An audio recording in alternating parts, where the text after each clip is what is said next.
प्यारा देश फूले फले। यही वंदना है गोरों से बारंबार, हमारा देश फूले फले। यही वंदना है गुरु से बारंबार, हमारा देश फूले फले। ये प्यारा देश फूले फले। प्यारा देश फूले फले। जय गुरुदेव।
जय गुरुदेव।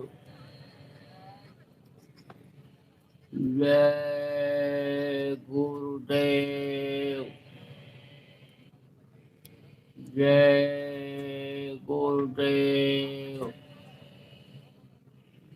जय गुरुदेव नाम किसका, जय गुरुदेव नाम किसका, प्रभु का पावन नाम, प्रभु का पावन नाम। जय गुरुदेव। मेरे प्यारे गुरु दातार, मंगता द्वारे खड़ा।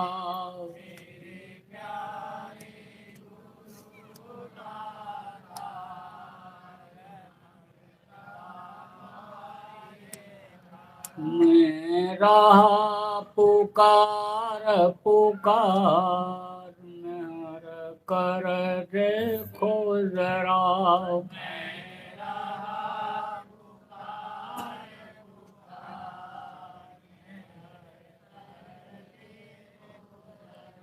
मोहि दीजय भक्ति दान, काल दुख बहुत दिया।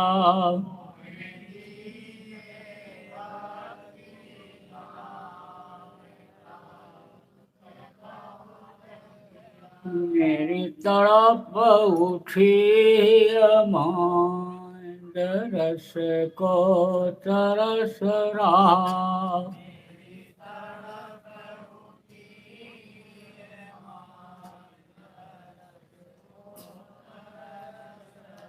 बरसाओ घटाय पार, प्रेम रंग दीजे बहार।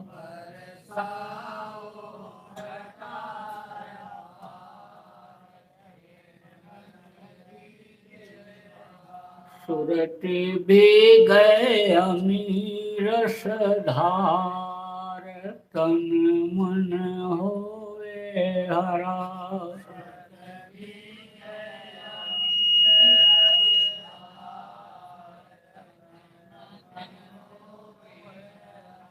मेरा जीवन सफल हुई जाए, तुम गुण गाऊं सदा।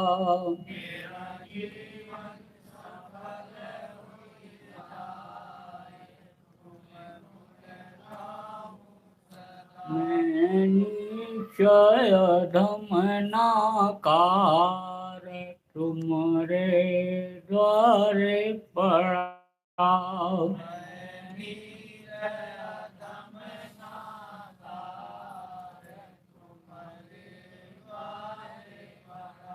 मेरी बिनती सुनो दर प्यार, घट उमगाओ दया।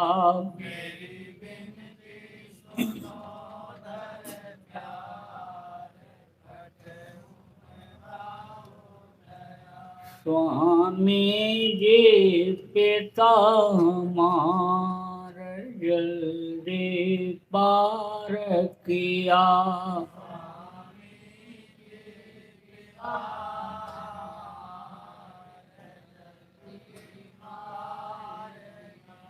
जय गुरुदेव स्वामी पिता हमार, जल्दी पार करो।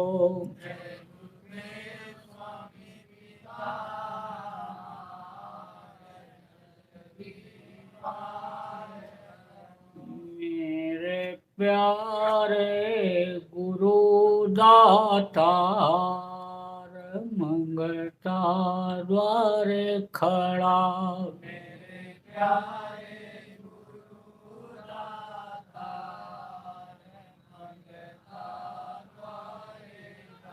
मैं रहा पुकार पुकार, मेर कर देखो जरा।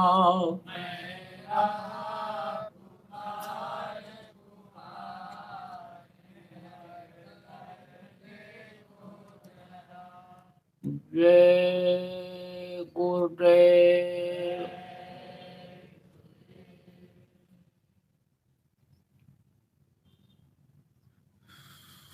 सर्वसमर्थ सर्वत्र स्मरणीय परम पूज्य गुरु जी महाराज, उपस्थित सभी सत्संगी धर्म प्रेमी बच्चे एवं बच्चे,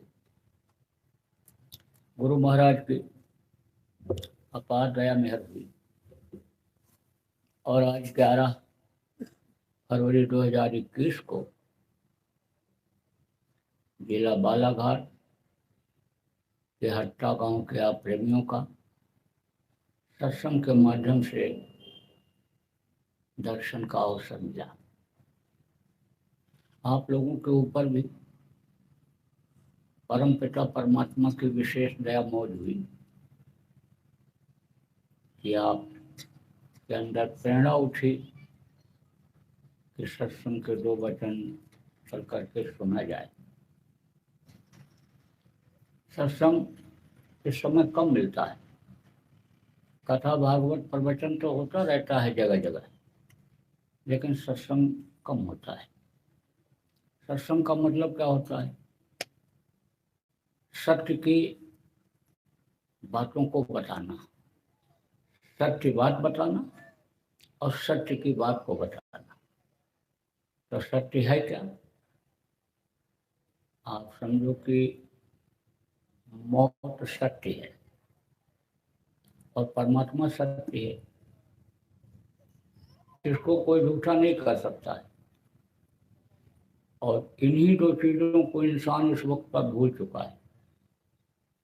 मौत याद आती नहीं है। मौत अगर सामने रहे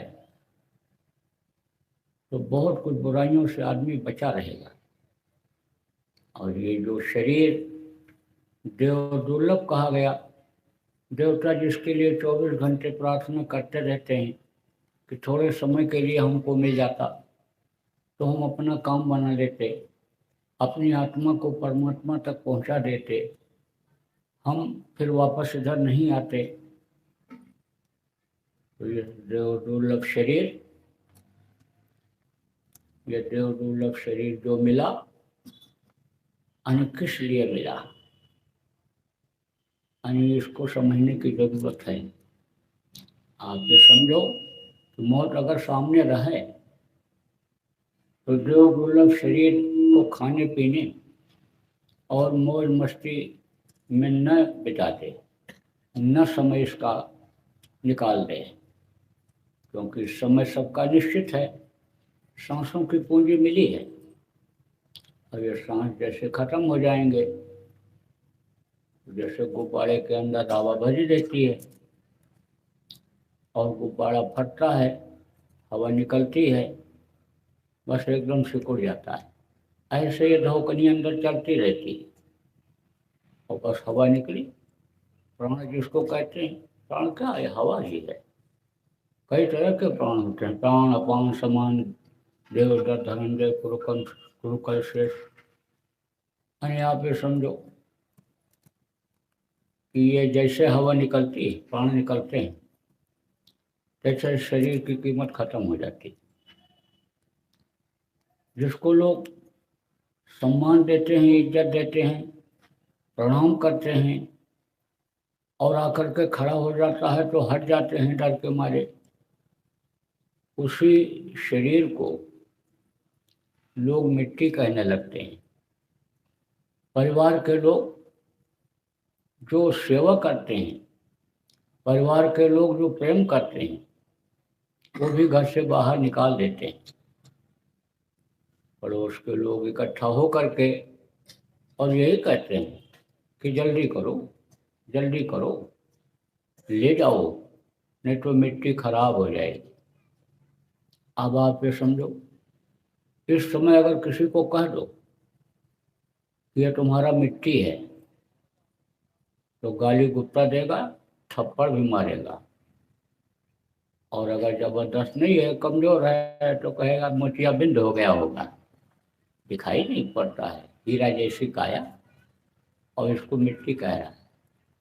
लेकिन उसकी कीमत तुरंत खत्म हो जाती और ले जा करके जला करके राख कर देते। तो प्रेमियों, इसको देव दुर्लभ शरीर क्यों कहा गया? इसीलिए कहा गया, यह साधना का घर है, पूजा का मंदिर है, साधन धाम मोक्ष का द्वारा। गोस्वामी जी महाराज ने लिखा है, साधन धाम मोक्ष का द्वारा, अब पाए न ये पर लोक सवारा। यह साधना का घर है, पूजा का मंदिर है, मोक्ष का दरवाजा इसी में है। मोक्ष किसको कहते हैं? शमशान घाट की तरफ आप जाओ तो वहाँ लिखा रहता है मोक्ष धाम, मुक्ति धाम। कोई मुद्रा लेकर के जाता है और कोई दिक्कत आती है, आंधी आफत आ गई, कोई भी बात हो गई, तो वापस फिर घर लाता है? कभी नहीं लाता, चाहे 2 दिन लग जाए, लेकिन जला करके ही आता है।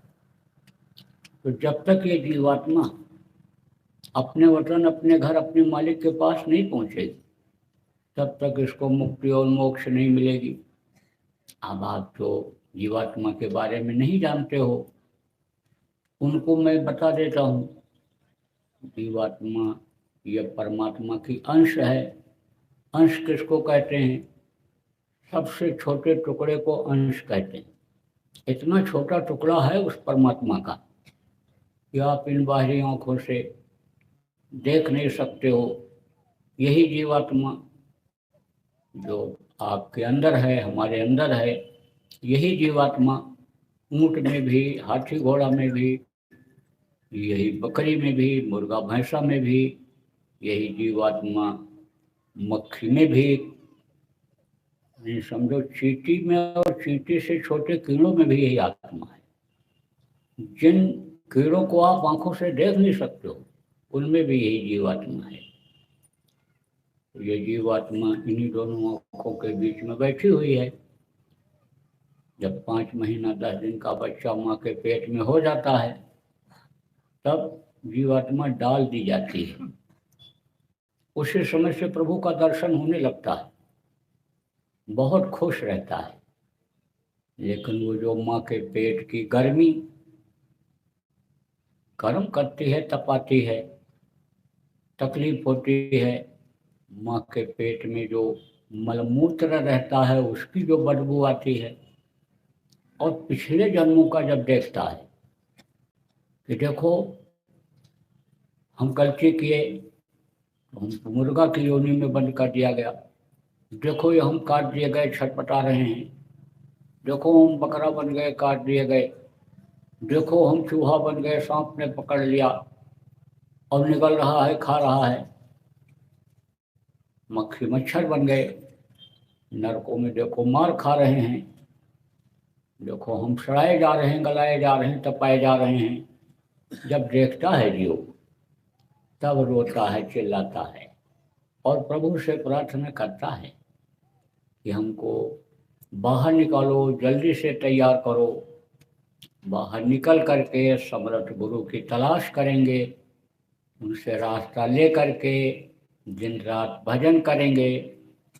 फिर हम ऐसा कोई काम नहीं करेंगे कि जिससे माँ के पेट रूपी नरक में हमको फिर से आना पड़े।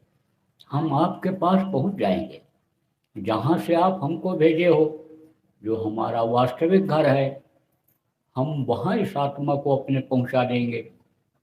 अब आपसे पूछा जाए आपका घर कहाँ है, तो आप जहाँ रहते हो, जिस गांव में, जिस कस्बे में, जिस शहर होगे।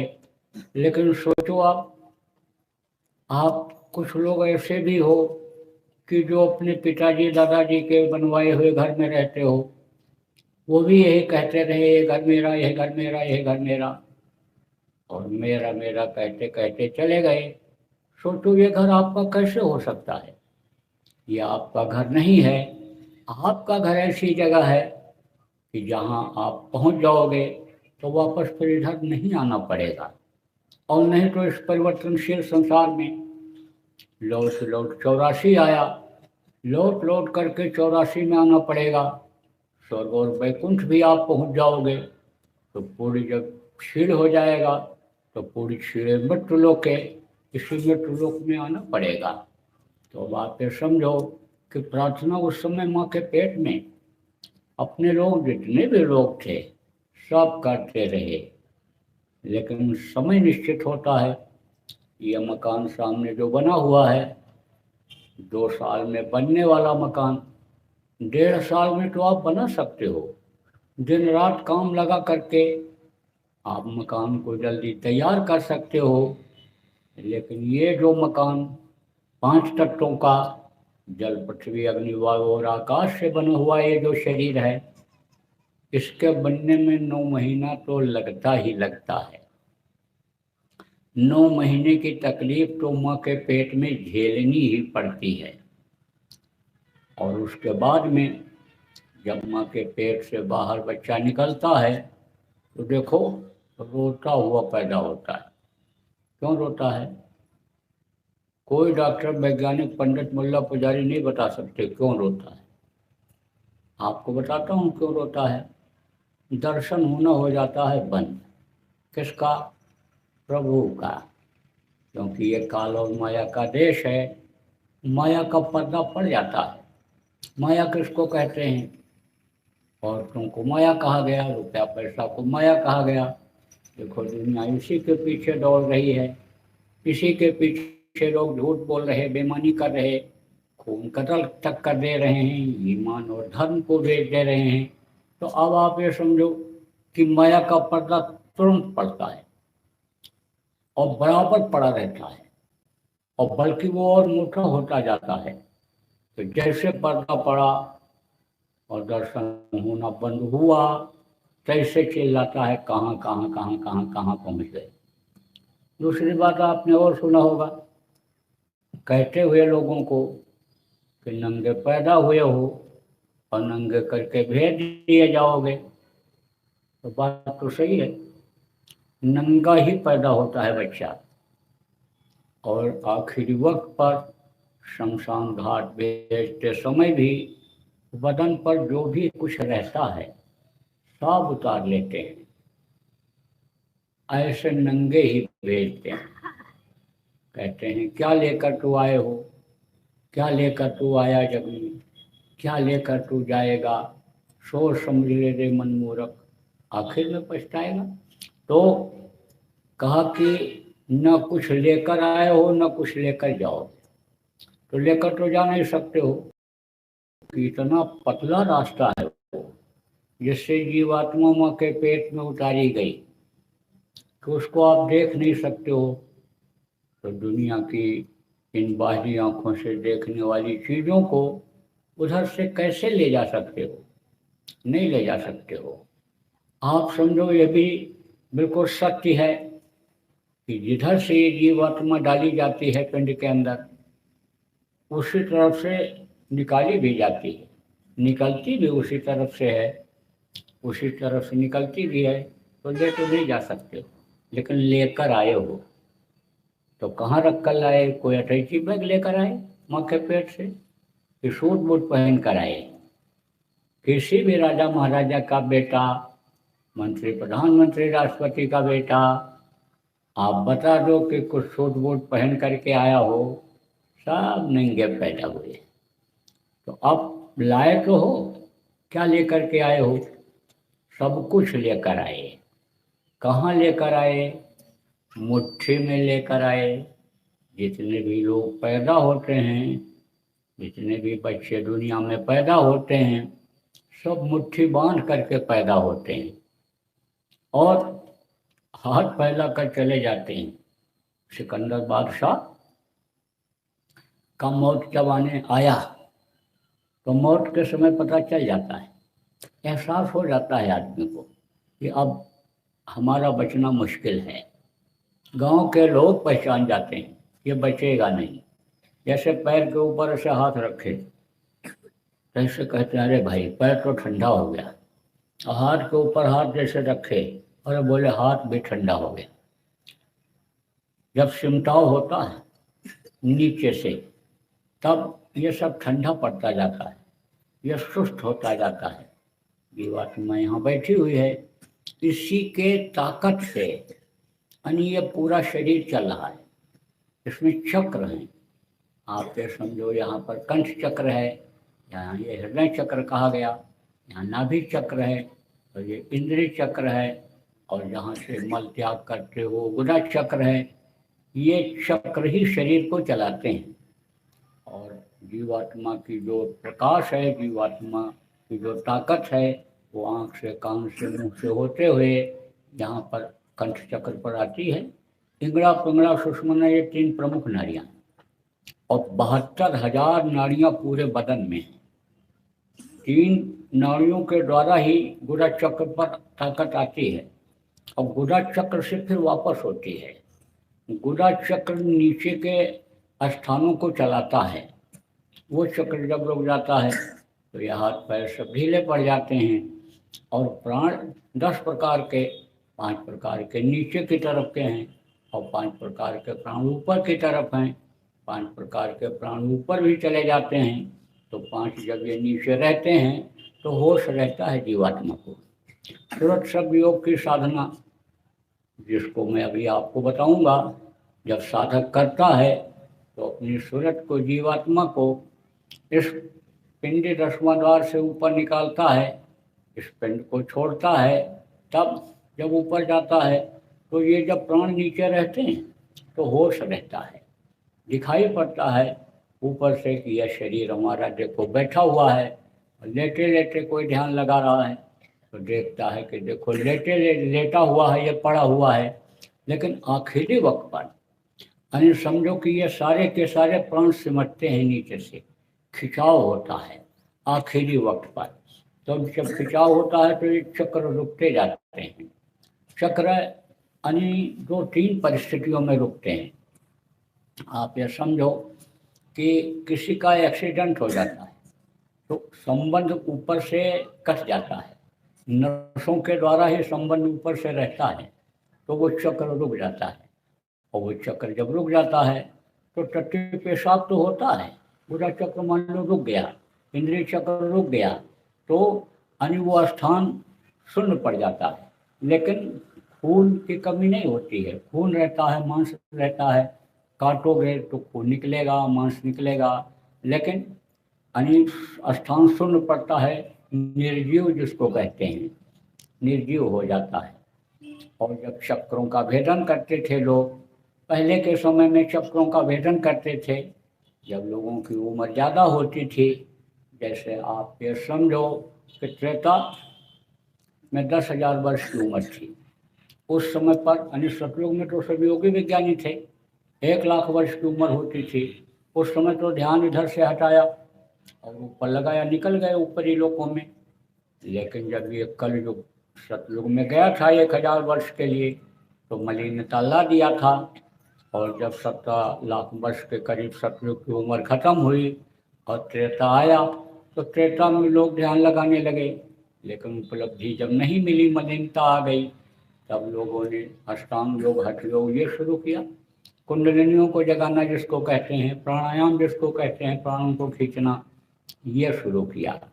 तो जब खींचा और ये चक्र रुका, तब जो गणेश जी की परछाई पड़ती है, रिद्धि सिद्धि जहाँ बैठी दिखाई पड़ती हैं, ये गुदा चक्र रुका, 4 दल कमल पर जो वो बैठे दिखाई पड़ते हैं, सबके गुदा चक्र पर, सारे चक्रों पर इन देवताओं की परछाई पड़ती है जो ऊपरी लोकों में रहते हैं। जब सृष्टि की रचना हुई, 33 करोड़ दुर्गा, 10 करोड़ शंभु बैराट के साथ जब बनाए गए, तो अन्य सबको अलग अलग स्थान मिल गया, लोक इनका बन गया, सबकी परछाई इन पर पड़ती रहती है। तो चक्रों का जब अन्य चक्र को जब लोग का दर्शन किया, आगे बढ़े, नाभि चक्र पर पहुँचे, यानी आप समझो 6 दल कमल पर यानी बैठे हुए सरस्वती को, और आपके समझो कि यानी ब्रह्मा को, सावित्री को, गायत्री को देखा।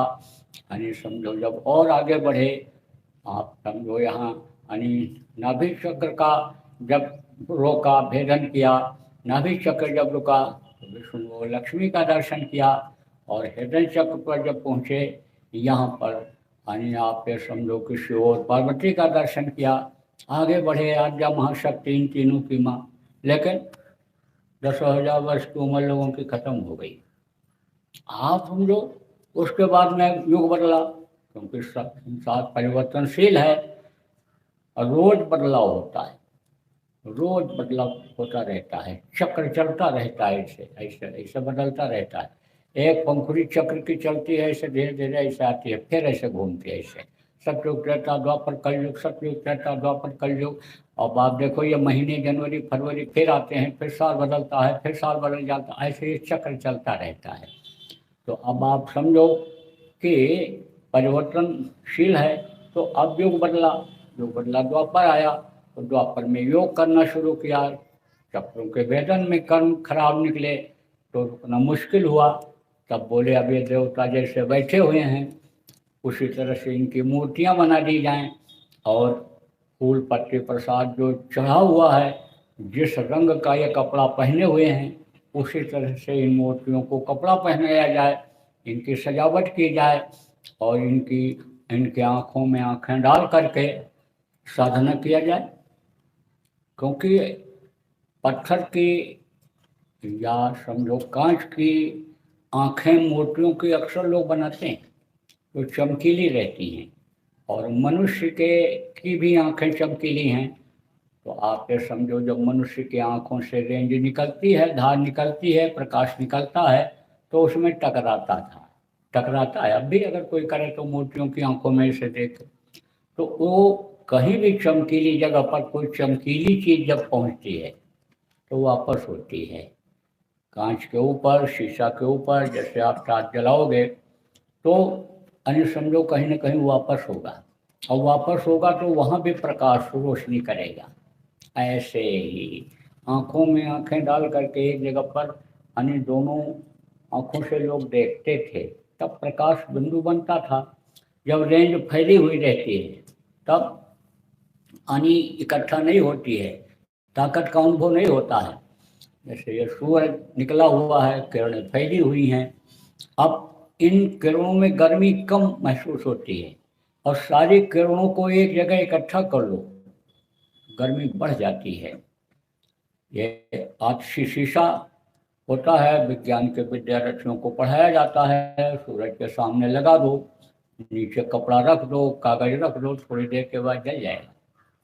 पूरी गर्मी वो खींचता है सारी किरणों को। इसी तरह से अब संत मत में इस समय पर 100 वर्ष की उम्र यानी लोगों की कलयुग में बताई गई, जो 10,000 वर्ष की थी, त्रेता में 1000 वर्ष की थी, कलयुग में 100 वर्ष की उम्र बताई गई। तो अब ऐसे समय में 1000 वर्ष की साधना, 10,000 वर्ष की साधना पूजा कोई कैसे कर सकता है? तो अब इस समय पर इस सूरत को शब्द के साथ जोड़ने का, सूरत शब्द योग की साधना जो बताई गई, आँखी मध्य पंखी चंपे, पंखी मध्य द्वारा ते द्वारे दूरबीन लगावे उतरे भवजल पारा। तो अन्य समझो कि आँखों के बीच की जो साधना बताई गई उसमें भी यही है। अब इसमें कहीं जाने का नहीं रहता है। आँख बंद करोगे तो आँख की पुतलियाँ ये चमकीली हैं, और आँखों से जो निकलेगी रोशनी, जब दोनों आँखों से देखोगे उसी चमकीली जगह पर, तो सारी ताकत इकट्ठा हो जाएगी। तो देखो प्रेमियों, ये तो जो थोड़ा बहुत आप संत मत को समझते हो, जानते हो, उनके समझ में तो आ रहा होगा। बाकी जो अन्य लोग हैं उनको हमको अब साधारण भाषा में समझाना पड़ेगा।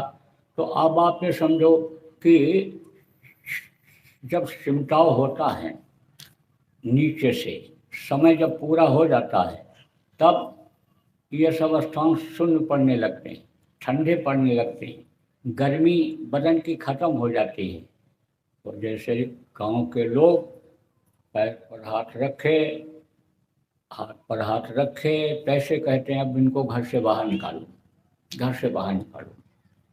कितना भी बढ़िया मकान बनाया हो, कितनी भी बढ़िया कोठी में हो, लेकिन एक वक्त ऐसा आता है कि जिसके लिए बनाता है, जिसके लिए ये सब कुछ करता है कि हमको आराम मिलेगा, अपने लिए करता है, उसी को लोग निकाल देते हैं।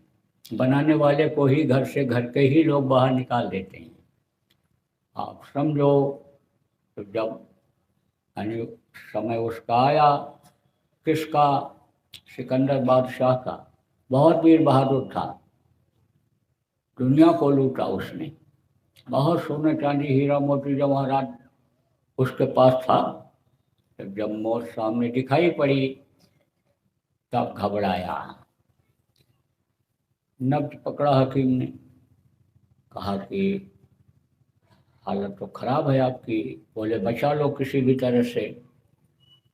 उन्होंने कहा बहुत मुश्किल है, नामुमकिन है। बोला आधा राज्य दे दूंगा। सिकंदर बादशाह ने कहा आधा राज्य दे दूंगा, बचा लो। बोले नामुमकिन। कहा पूरा राज्य दे दूंगा, एक बार मुझे खड़ा कर दो। मेरी आखिरी इच्छा ये है कि अपनी माँ से रोटी मांग करके एक बार फिर से मैं खा लूं। बोले नामुमकिन। अब आप सोचो, आप कहते हो रिश्तेदारी लगा लो, ये बड़े आदमी हैं, ये अच्छे ओहदे पर हैं, ये मंत्री मिनिस्टर हैं, इनसे दोस्ती कर लो, ये समाज के मुखिया हैं, ये हमारा लड़का है, पहलवान है, बलवान बना लो इसको। लेकिन आखिरी वक्त पर देखो, किसी के कोई काम आता है? कोई? सब खड़े रहते हैं। वो जो जल्लाद आते हैं निकालने के लिए इस जीवात्मा को, जिनको यमराज का दूत कहते हैं, लिंग शरीर में होते हैं, इन बाहरी आंखों से दिखाई ही नहीं पड़ते हैं। मरने वाले को तो दिखाई पड़ते हैं, जब मारते हैं तो रोता है, चिल्लाता है, कहता देखो ये नोच रहे हैं, मार रहे हैं, ये जला रहे हैं, देखो ये बांध रहे हैं, देखो ये डरवा रहे हैं। काका चाचा नाना मामा बचाओ, लेकिन कोई बचाने वाला नहीं होता है।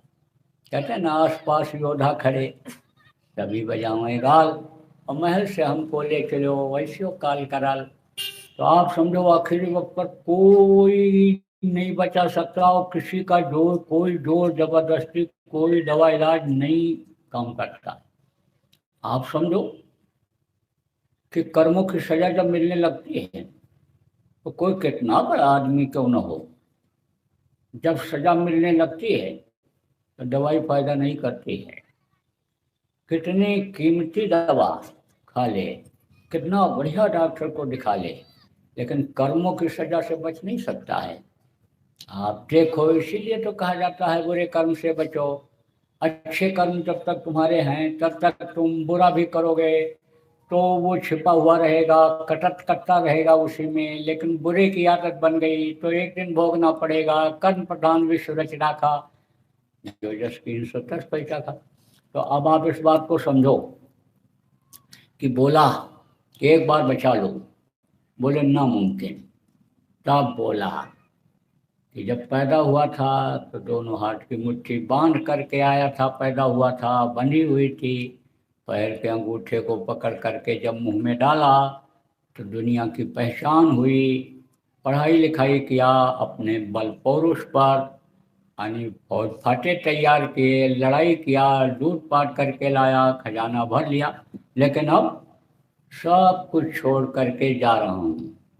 तो जब मेरा जनाजा निकले, मेरी अर्थी निकले, तब मेरे दोनों हाथ मेरी अर्थी से जनाजे से बाहर निकाल देना और कहना है दुनिया वालों, देखो ये सिकंदर बादशाह जा रहा है, यह सिकंदर बादशाह जा रहा है, ये विश्व विजेता जा रहा है। इसके लिए यानी कोई भी चीज काम नहीं आई, ये हाथ फैला के जा रहा है, मुट्ठी बांध कर पैदा हुआ था, हाथ फैला के जा रहा है। तो ये दुनिया वालों, तुमको भी इसी दिन जाना पड़ेगा, इससे तुम होश में आ जाओ। यानी तो आपको इस बात को समझने की जरूरत है प्रेमियों कि हाथ फैला करके ही जाते हैं, मुट्ठी बांध कर तो आते हैं, हाथ फैला करके ही जाते हैं। शमशान घाट पर देखो, लोग जाते हैं तो उस समय पर बहुत अच्छी अच्छी बातें करते हैं, भूल जाते हैं घर को। धंधा बिजनेस व्यापार की कोई बात नहीं करता है, सब नसीहत वाली ही बात करते हैं।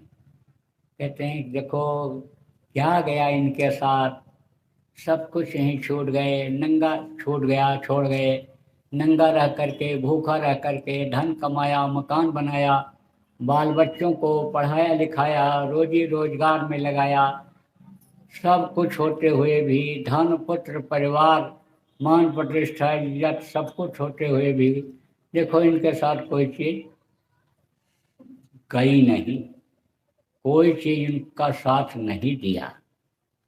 दूसरा बैठा रहता, कहता भाई यही हाल एक दिन सबका होगा, यह शमशान घाट पर तो सबको एक दिन आना पड़ेगा, सब कुछ छोड़ करके। तीसरा कहता है भाई इसीलिए तो कहते हैं सब कुछ शरीर के लिए ही मत करो, खाने पीने मौज मस्ती में ही समय मत निकालो, पशु पक्षियों जैसा ही व्यवहार मत करो।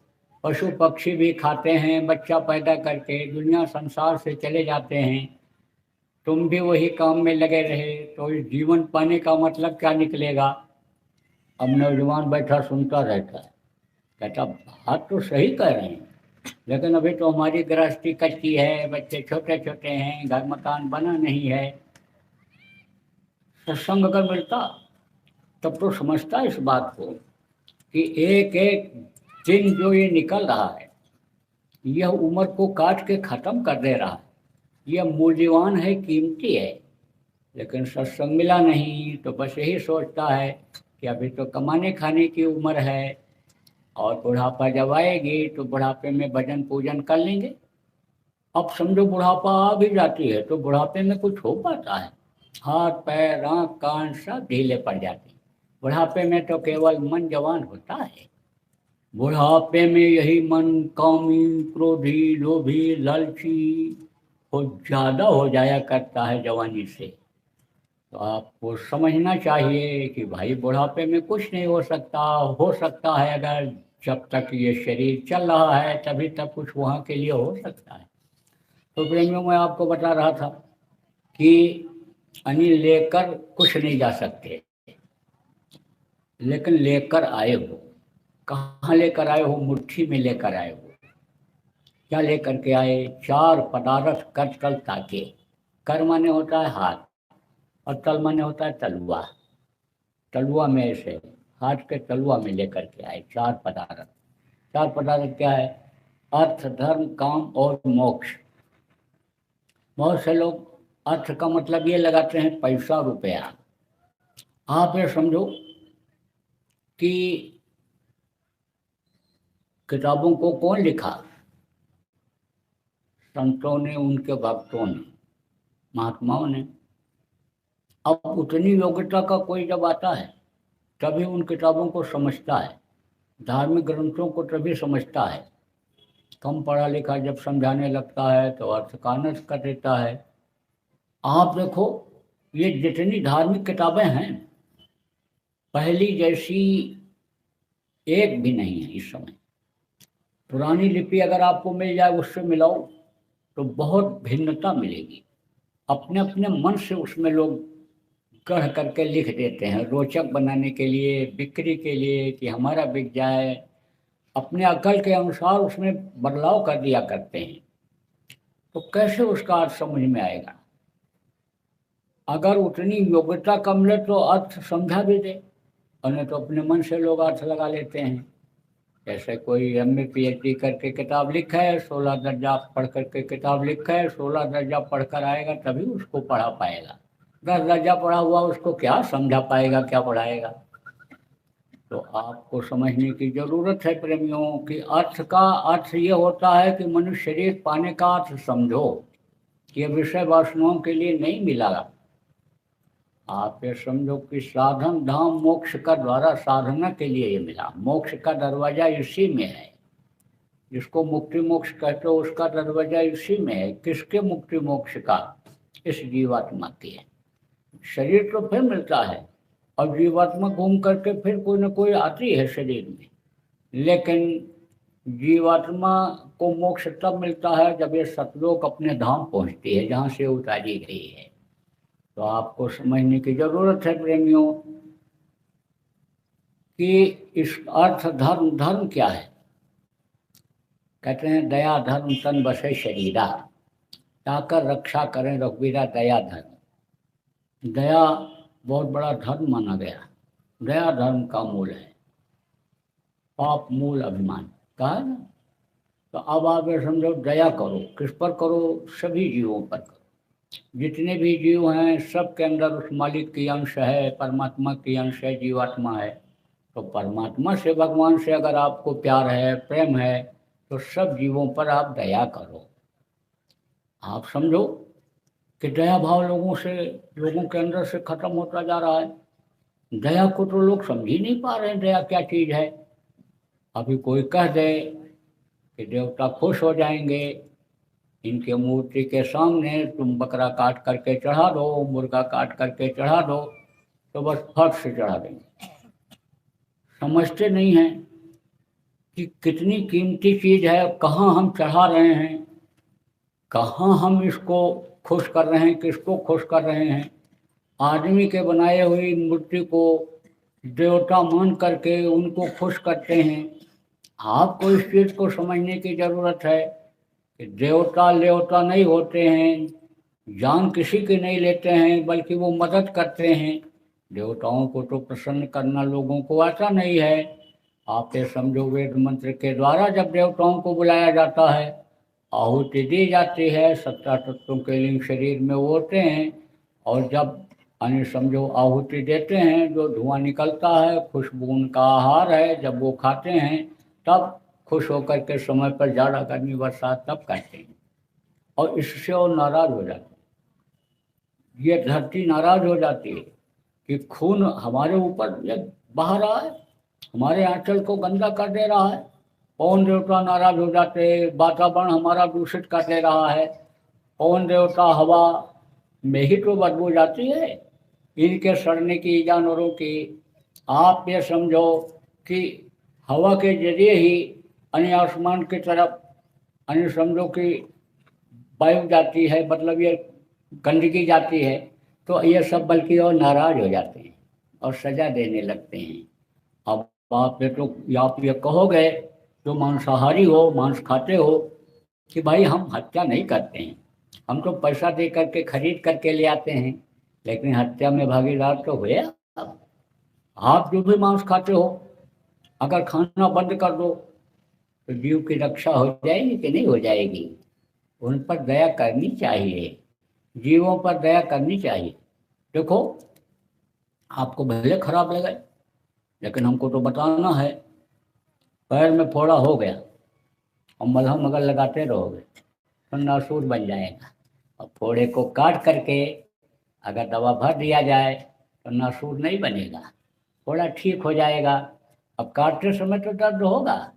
आपको जिनको जबान का स्वाद मिल गया है वो तो कहोगे बोटी हम नहीं छोड़ पाएंगे, बोटी छोड़ने की बात ये कह रहे हैं, इन बाबा की बातों को हमको नहीं सुनना है, तो आप तो सुनना भी ना पसंद करोगे। लेकिन हमको तो जो हमारा धर्म बनता है, कर्म बनता है हमारा, जो हमारी ये वेशभूषा है और हमारा जो काम है उपदेश करने का, हम तो आपको सही उपदेश ही करेंगे। आपको उस बात को समझना चाहिए कि सचु वैद्य गुर तीन जो प्रिय बोले भय आस। गोस्वामी जी ने कहा है, राजा का मंत्री अगर राजा की मुंह देखी बात करे तो राज का नाश हो जाएगा, क्योंकि राजा तो भोगी होते ही हैं। सचु वैद्य, और वैद्य अगर रोगी के मन के हिसाब से खाने को कह दे, रोगी को जो चीज नुकसान करती है मन उसका वही कहता है खाने को। आपको समझ लो, किसी को मान लो शुगर हो गया हो तो आप देख लो आपका मन मीठा ही खाने को कहेगा, और अगर आपको तकलीफ रहती हो तो आपका मन जिस चीज़ को खाने को कहे उस समय उसको मत दो, नहीं तो वो मर्ज और बढ़ेगा। तो आप ये समझो कि उसके मुताबिक अगर कह दे, डॉक्टर मरीज के हिसाब से अगर कह दे हाँ ठीक है खा लो कोई बात नहीं है, दवा तो हमने दे ही दिया है, तो समझ लो शरीर का नाश हो जाएगा।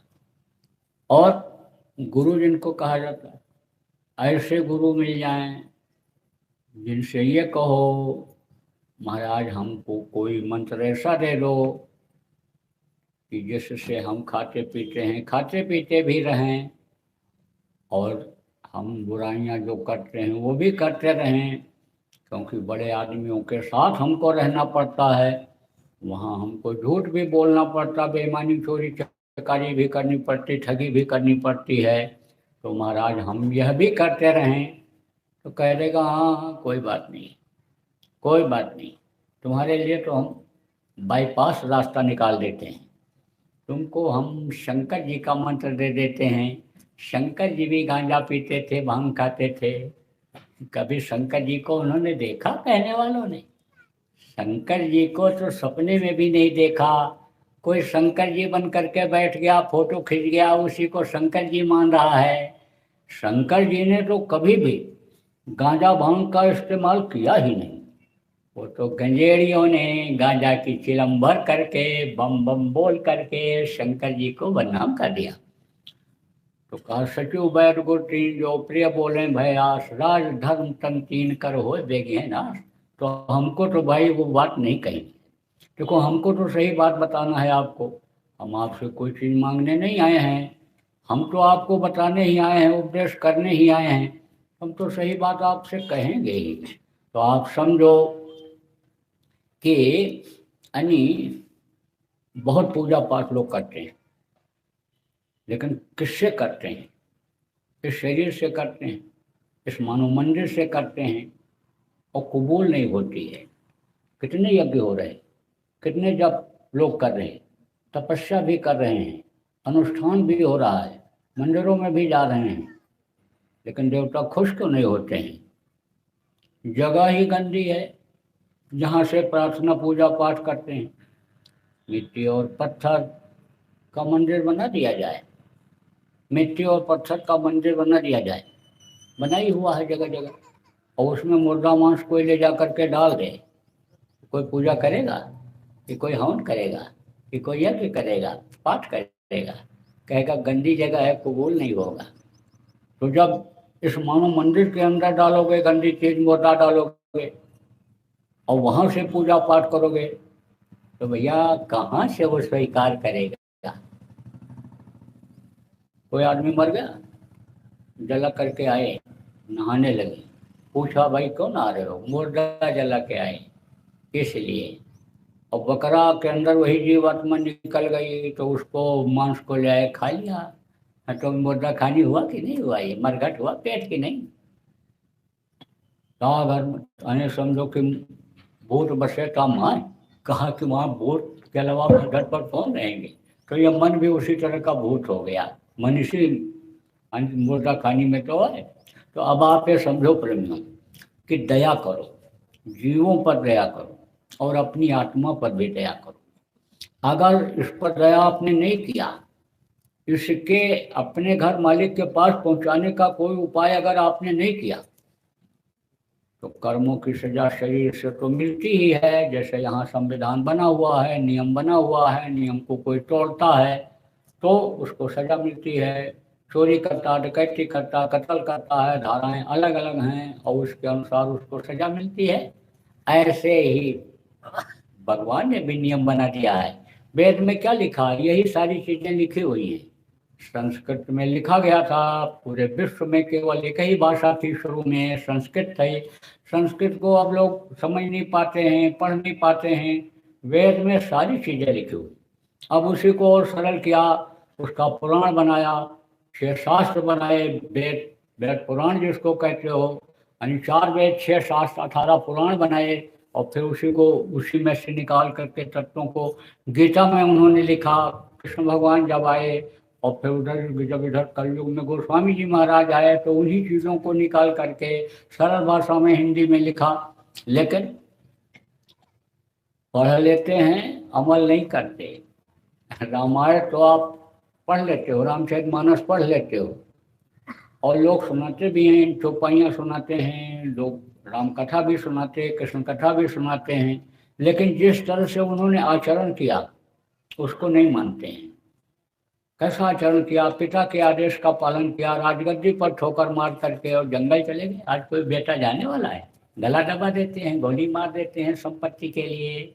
आपको समझने की जरूरत है कि उनके राज्य में ऐसी व्यवस्था थी कि दूसरे के धन को लोग जहर से भी जहर मानते थे, दूसरे की माँ बहन को अपनी माँ और बहन की तरह से समझते थे।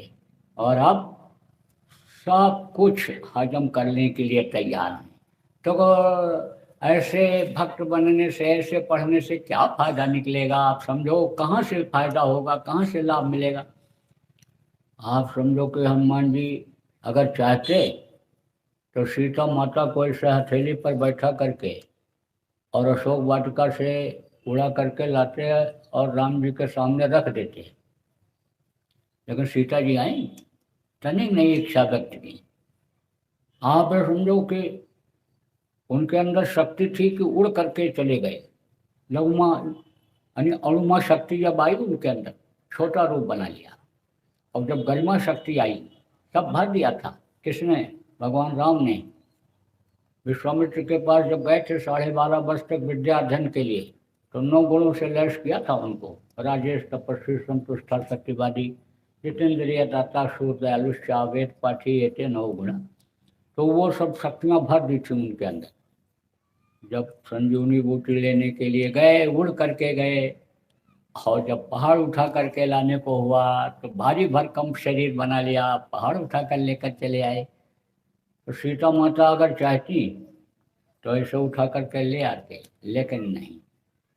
कितना कोशिश किया रावण ने, एक बार बिलोक मम हो रहा, एक बार मेरी तरफ देख लो। बच्चों ध्यान दो, कहा कि एक बार मेरी तरफ देख लो। लेकिन कभी भी उन्होंने उससे बात क्या करते, वो कहाँ बैठे, तिनका उठा लेती थी और ऐसे लगा करके फिर बात करती थी। तो अब आप ये समझो कितना पतिव्रता थी।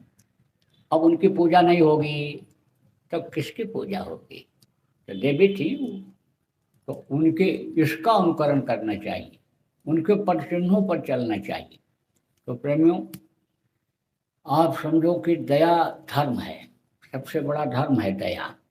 तो दया करो, किस पर दया करो, अपनी जीवात्मा पर दया करो। और अगर नहीं करोगे तो यहाँ तो सजा मिलेगी ही जब तक शरीर रहेगा, और जब शरीर छूटेगा तब इसको जाना पड़ेगा जीवात्मा को किसके सामने, यमराज के सामने, जिसके पास पूरा लेखा जोखा जीवन का रहता है। वहाँ कोई शोर सिपाही नहीं चलती है। वहाँ कोई वकील मिलता ही नहीं, कोई सेटिंग करने वाला मिलता ही नहीं, और न वो जज ऐसा होता है कि 100 सिफारिश सुने या कुछ और कुछ लालच करे। वहाँ तो एकदम सीधा हुक्म होता है। अब यहाँ भले आप कह दो कि आंख बचा करके गलत काम कर लो, क्या कहीं कोई देख रहा है, लेकिन ये समझ लो कि जिसको आप नहीं देख पा रहे हो, आपकी सारी अच्छाई और बुराई को वो देखता रहता है, उसके कैमरे से बच नहीं सकते हो।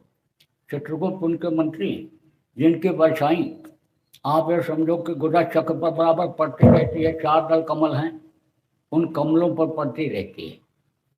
पूरब की तरफ आप ये समझो इंद्र और उनकी पत्नी सची वो दिखाई पड़ती हैं, उनकी परछाई पड़ती है। चक्रों का वेदन जो लोग करते थे उनको दिखाई पड़ती थी। और उत्तर की तरफ कुबेर, और समझ लो कि ये आपके यानी चित्रगुप्त, और दक्षिण की तरफ यानी समझो कि यमराज की परछाई बराबर पड़ती रहती है। तो उनके पास पूरा लेखा जोखा होता, और बड़े बड़े बही खाता, बड़े बड़े पन्ने सुनहले मोटे, लेकिन ऐसे समाये हुए रहते हैं, एकदम से ऐसे पतले पतले हो जाते हैं, और फट से ऐसे मारा ऐसे हाथ से और खुला, और वही जैसे कंप्यूटर दबाते हो बटन तो वही टॉपिक आ जाता है जो उसमें भरे रहते हो, इसी तरह से फट से आ जाता है। और हुकुम बोलता है ले जाओ, बस मार शुरू। मारा, गिरा, सीने पर सवार, दबाया, आंखें निकल आई, जीभ बाहर निकल आई, और जब देखा बेहोश हो रहा है तब हट जाते हैं। जब जैसे हटते हैं सीने पर से, आंखें फिर अंदर चली जाती हैं, जीभ फिर अंदर चली जाती है, फिर उठता फिर मारता है, जैसे उठाते थे फिर मारा, आंखें खोल दिया, मारा, भगा, गिरा, हाथ पैर टूटा, नरकों में डाल देते। 22 प्रकार के नरक हैं, बड़े बड़े छोटे बड़े मिला के 42 हैं। 1-2 दिन नहीं रहना पड़ता, बहुत देर रहना पड़ता। 4 युग है, सतयुग, त्रेता, द्वापर और कलयुग। जब ये चारों युग बीत जाते हैं तो एक चौकड़ी होती है, और 72 बार जब चौकड़ी बीतती है तब एक मनवंतर होता है, और 14 मनवंतर जब बीत जाता है तब एक कल्प होता है। एक एक कल्प तक की सजा मिल जाती है कर्मों के अनुसार। प्रेमियों, नरकों से निकलना बहुत मुश्किल होता है। उधर नरकों की तरफ कोई जाता ही नहीं, इतनी मार पड़ती है वहाँ। कभी कोई गया, राजा जनक जैसे चले गए, नानक साहब जैसे चले गए थे, जीवों को निकाला था, बाकी उधर कोई जाना ही नहीं पसंद करता संतों के अलावा, तो उसमें चला जाना पड़ता है। वहां से फिर कीड़ा मकोड़ा, सांप गोजर बिच्छू की योनि में इधर उधर भटकते रहो, जान बचाते रहो। इतने लोग बैठे हो, एक सांप अगर आता हुआ दिखाई पड़ जाए, एक आदमी की हवा नहीं मिलेगी, सब भगोगे कि काट न ले, मर जाऊं जहर भरा हुआ है। लेकिन वो सांप खुद डरता है, आदमी को देख के रास्ता बदल देता है। शेर देखो कितना ताकतवर होता है, लेकिन सीधा हमला नहीं करता, देखते रहोगे जब तक हमला नहीं करेगा, पलक दबाओगे तब मारेगा, लेकिन मारने के बाद तुरंत नहीं खाता है, छोड़ देता है, दूर खड़ा होकर के देखता रहता है, उठ तो नहीं रहा है, कुछ करने जो नहीं जा रहा है। जब देख लेता उठ बैठ नहीं पा रहा है, चिल्ला रहा है, तब जाता है गला पकड़ के खींच के और ले जाता है, दूसरी जगह पटक देता है। खाता अब भी नहीं है, शंका में रहता है कि हमला न करे, फिर बैठ जाता आराम से देखता रहता है। जब देख लेता बिल्कुल ढेर हो गया तब खाता है। अब आप सोचो कि इन सब योनियों में जाना ही पड़ता है, जान बचानी ही पड़ती है। और फिर उसके बाद 9 महीने उल्टा जीव रहा लटकाना, दादुर पक्षी के समाना, जैसे पेड़ों पर उल्टा टंगा रहता है, दादुर गादुर पक्षी ऐसे लटकना पड़ता है। तो अब आप ये समझो, दया अगर नहीं करोगे इस जीवात्मा के ऊपर, तो समझो कि ये तकलीफें जीवात्मा को आएंगी ही आएंगी। तो आप ये समझो, अर्थ धर्म और काम, असला काम क्या है? असला काम इस शरीर का यही है कि इस जीवात्मा को मुक्ति मोक्ष दिला दो। तो मुक्ति मोक्ष का रास्ता आपके शरीर के अंदर है, और ये शरीर अब दोबारा जल्दी मिलने वाला नहीं है। कोटि जन्म जब भटका खाया, तब यह नर्तन दुर्लभ पाया। इसलिए अब इस शरीर के रहते रहते अपना काम करो। अपना काम क्या है, पराया काम क्या है? जिस काम को करने में आप लगे हुए हो, घर मकान बनाने में, धन संपत्ति इकट्ठा करने में, मान प्रतिष्ठा बढ़ाने में, यह आपके कोई काम आने वाली चीज नहीं है।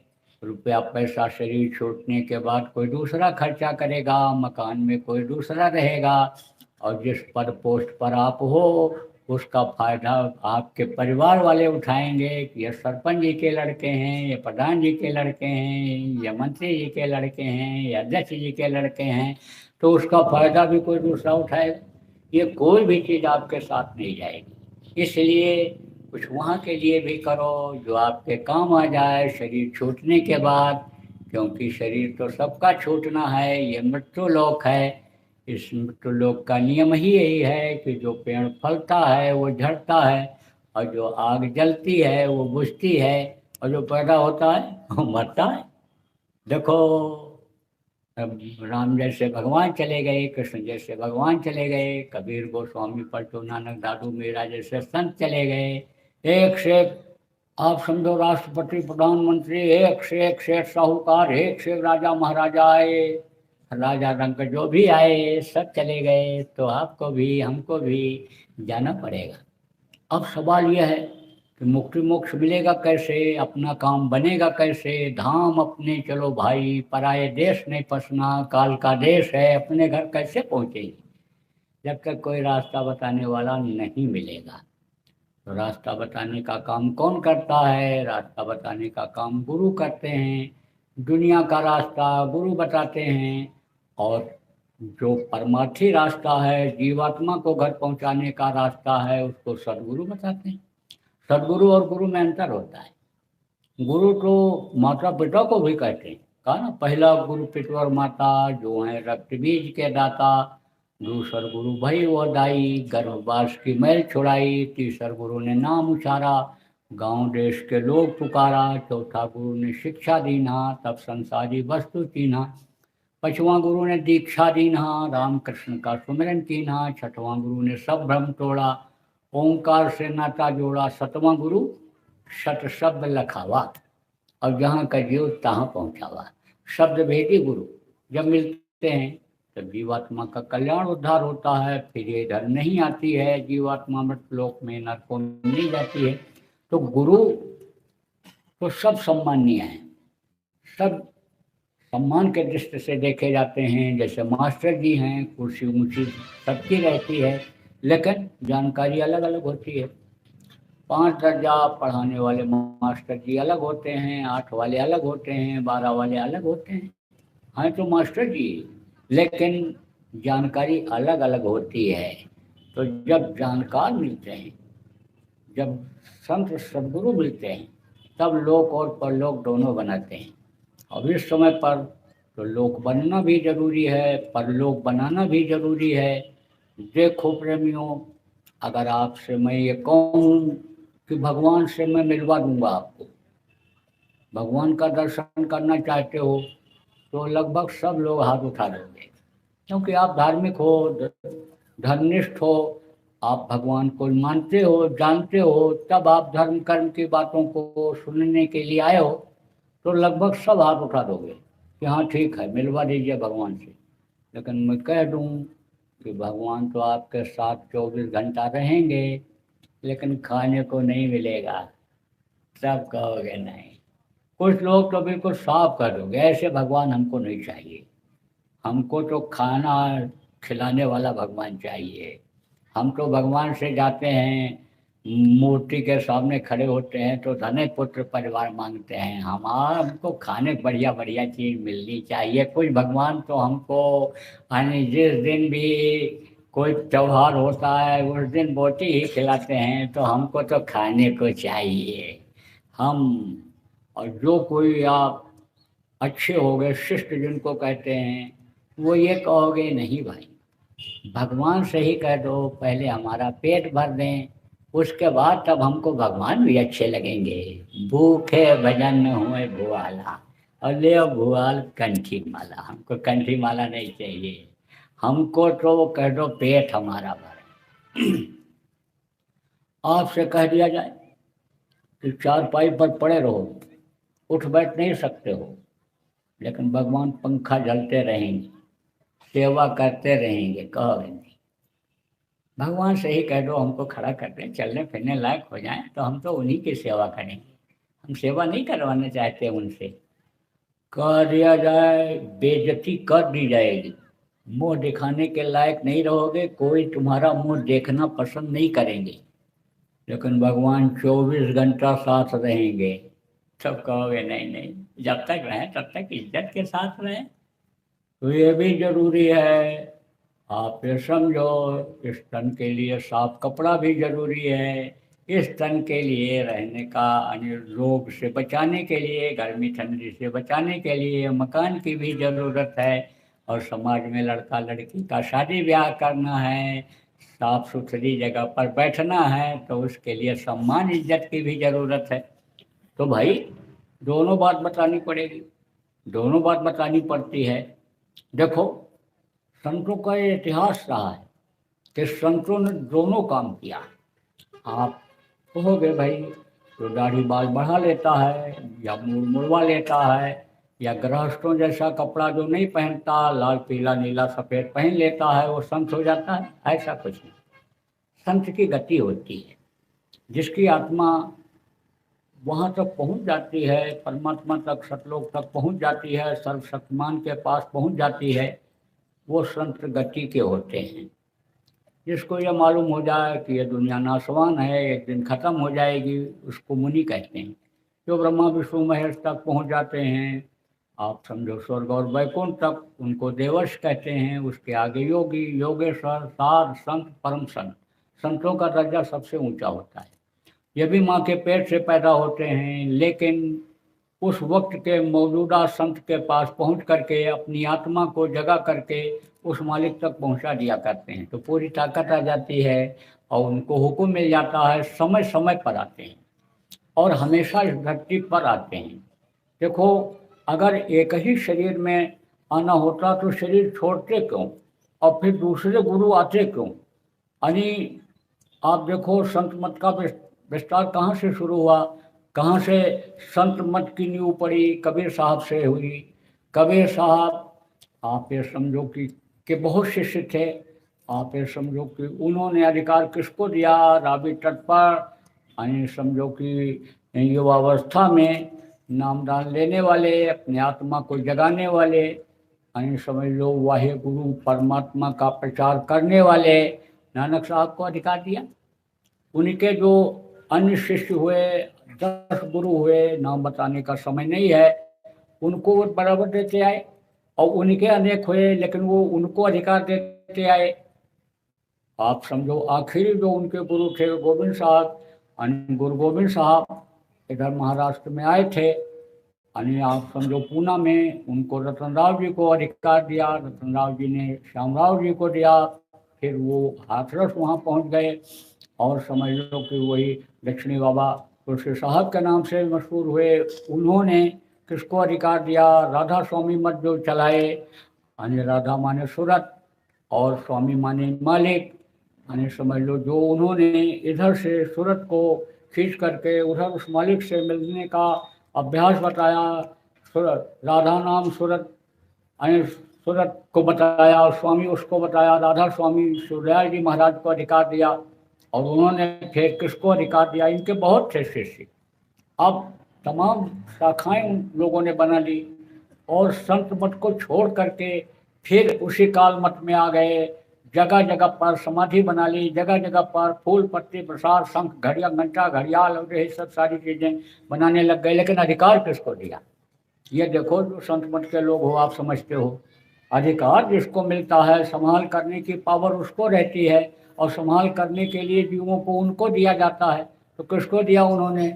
विष्णुदयाल जी महाराज को दिया और विष्णुदयाल जी महाराज ने गोरेलाल जी महाराज को दिया और गोरेलाल जी महाराज के भी बहुत शिष्य थे, उन्होंने हमारे गुरु महाराज को दिया।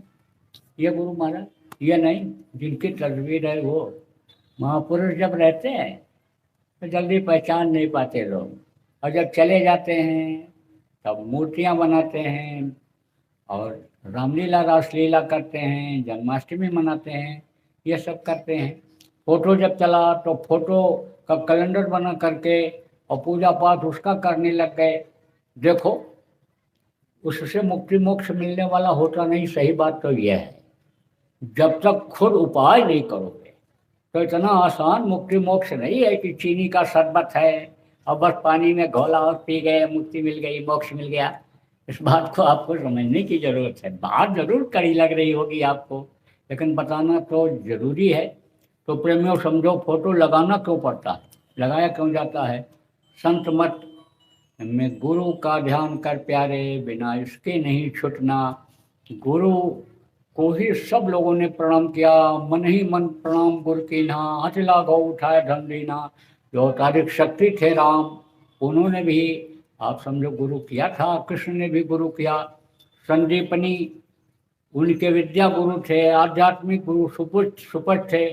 सुपट से प्रार्थना किया उन्होंने कि अब आप अपनी दया की शक्ति को खींचो, तब हम धर्म की स्थापना कर पाएंगे। 11 छोड़ी सेना तभी खत्म हो पाएगी।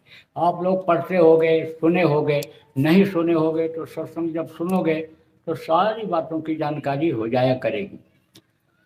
और तो बच्चों, हम अनमोल चीज दूंगा, जब रुपया पैसा से खरीदी जाने वाली चीज़ नहीं है, वो मैं बताऊंगा।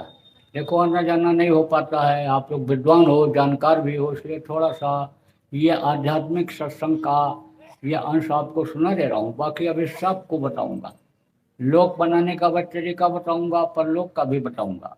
हमारे गुरु महाराज जो बताते थे, ये हमारे गुरु महाराज बताते थे, जिनकी ये तस्वीर इसीलिए लगाई जाती है कि जब तक अंतर में दर्शन नहीं होता है गुरु का, ध्यान में जब तक वो अंतर में नहीं दिखाई पड़ते हैं, तब तक गुरु का भूला हुआ रूप तस्वीर में देख करके ध्यान लगा लिया जाता है।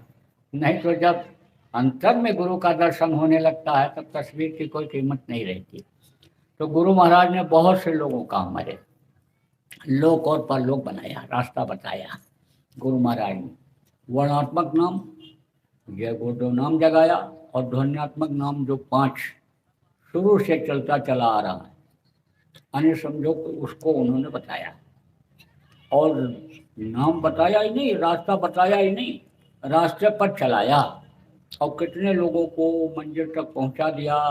अहो, इस दुख के संसार में दुख झेलने के लिए आने वाले नहीं हैं, क्योंकि ये दुखों का संसार है।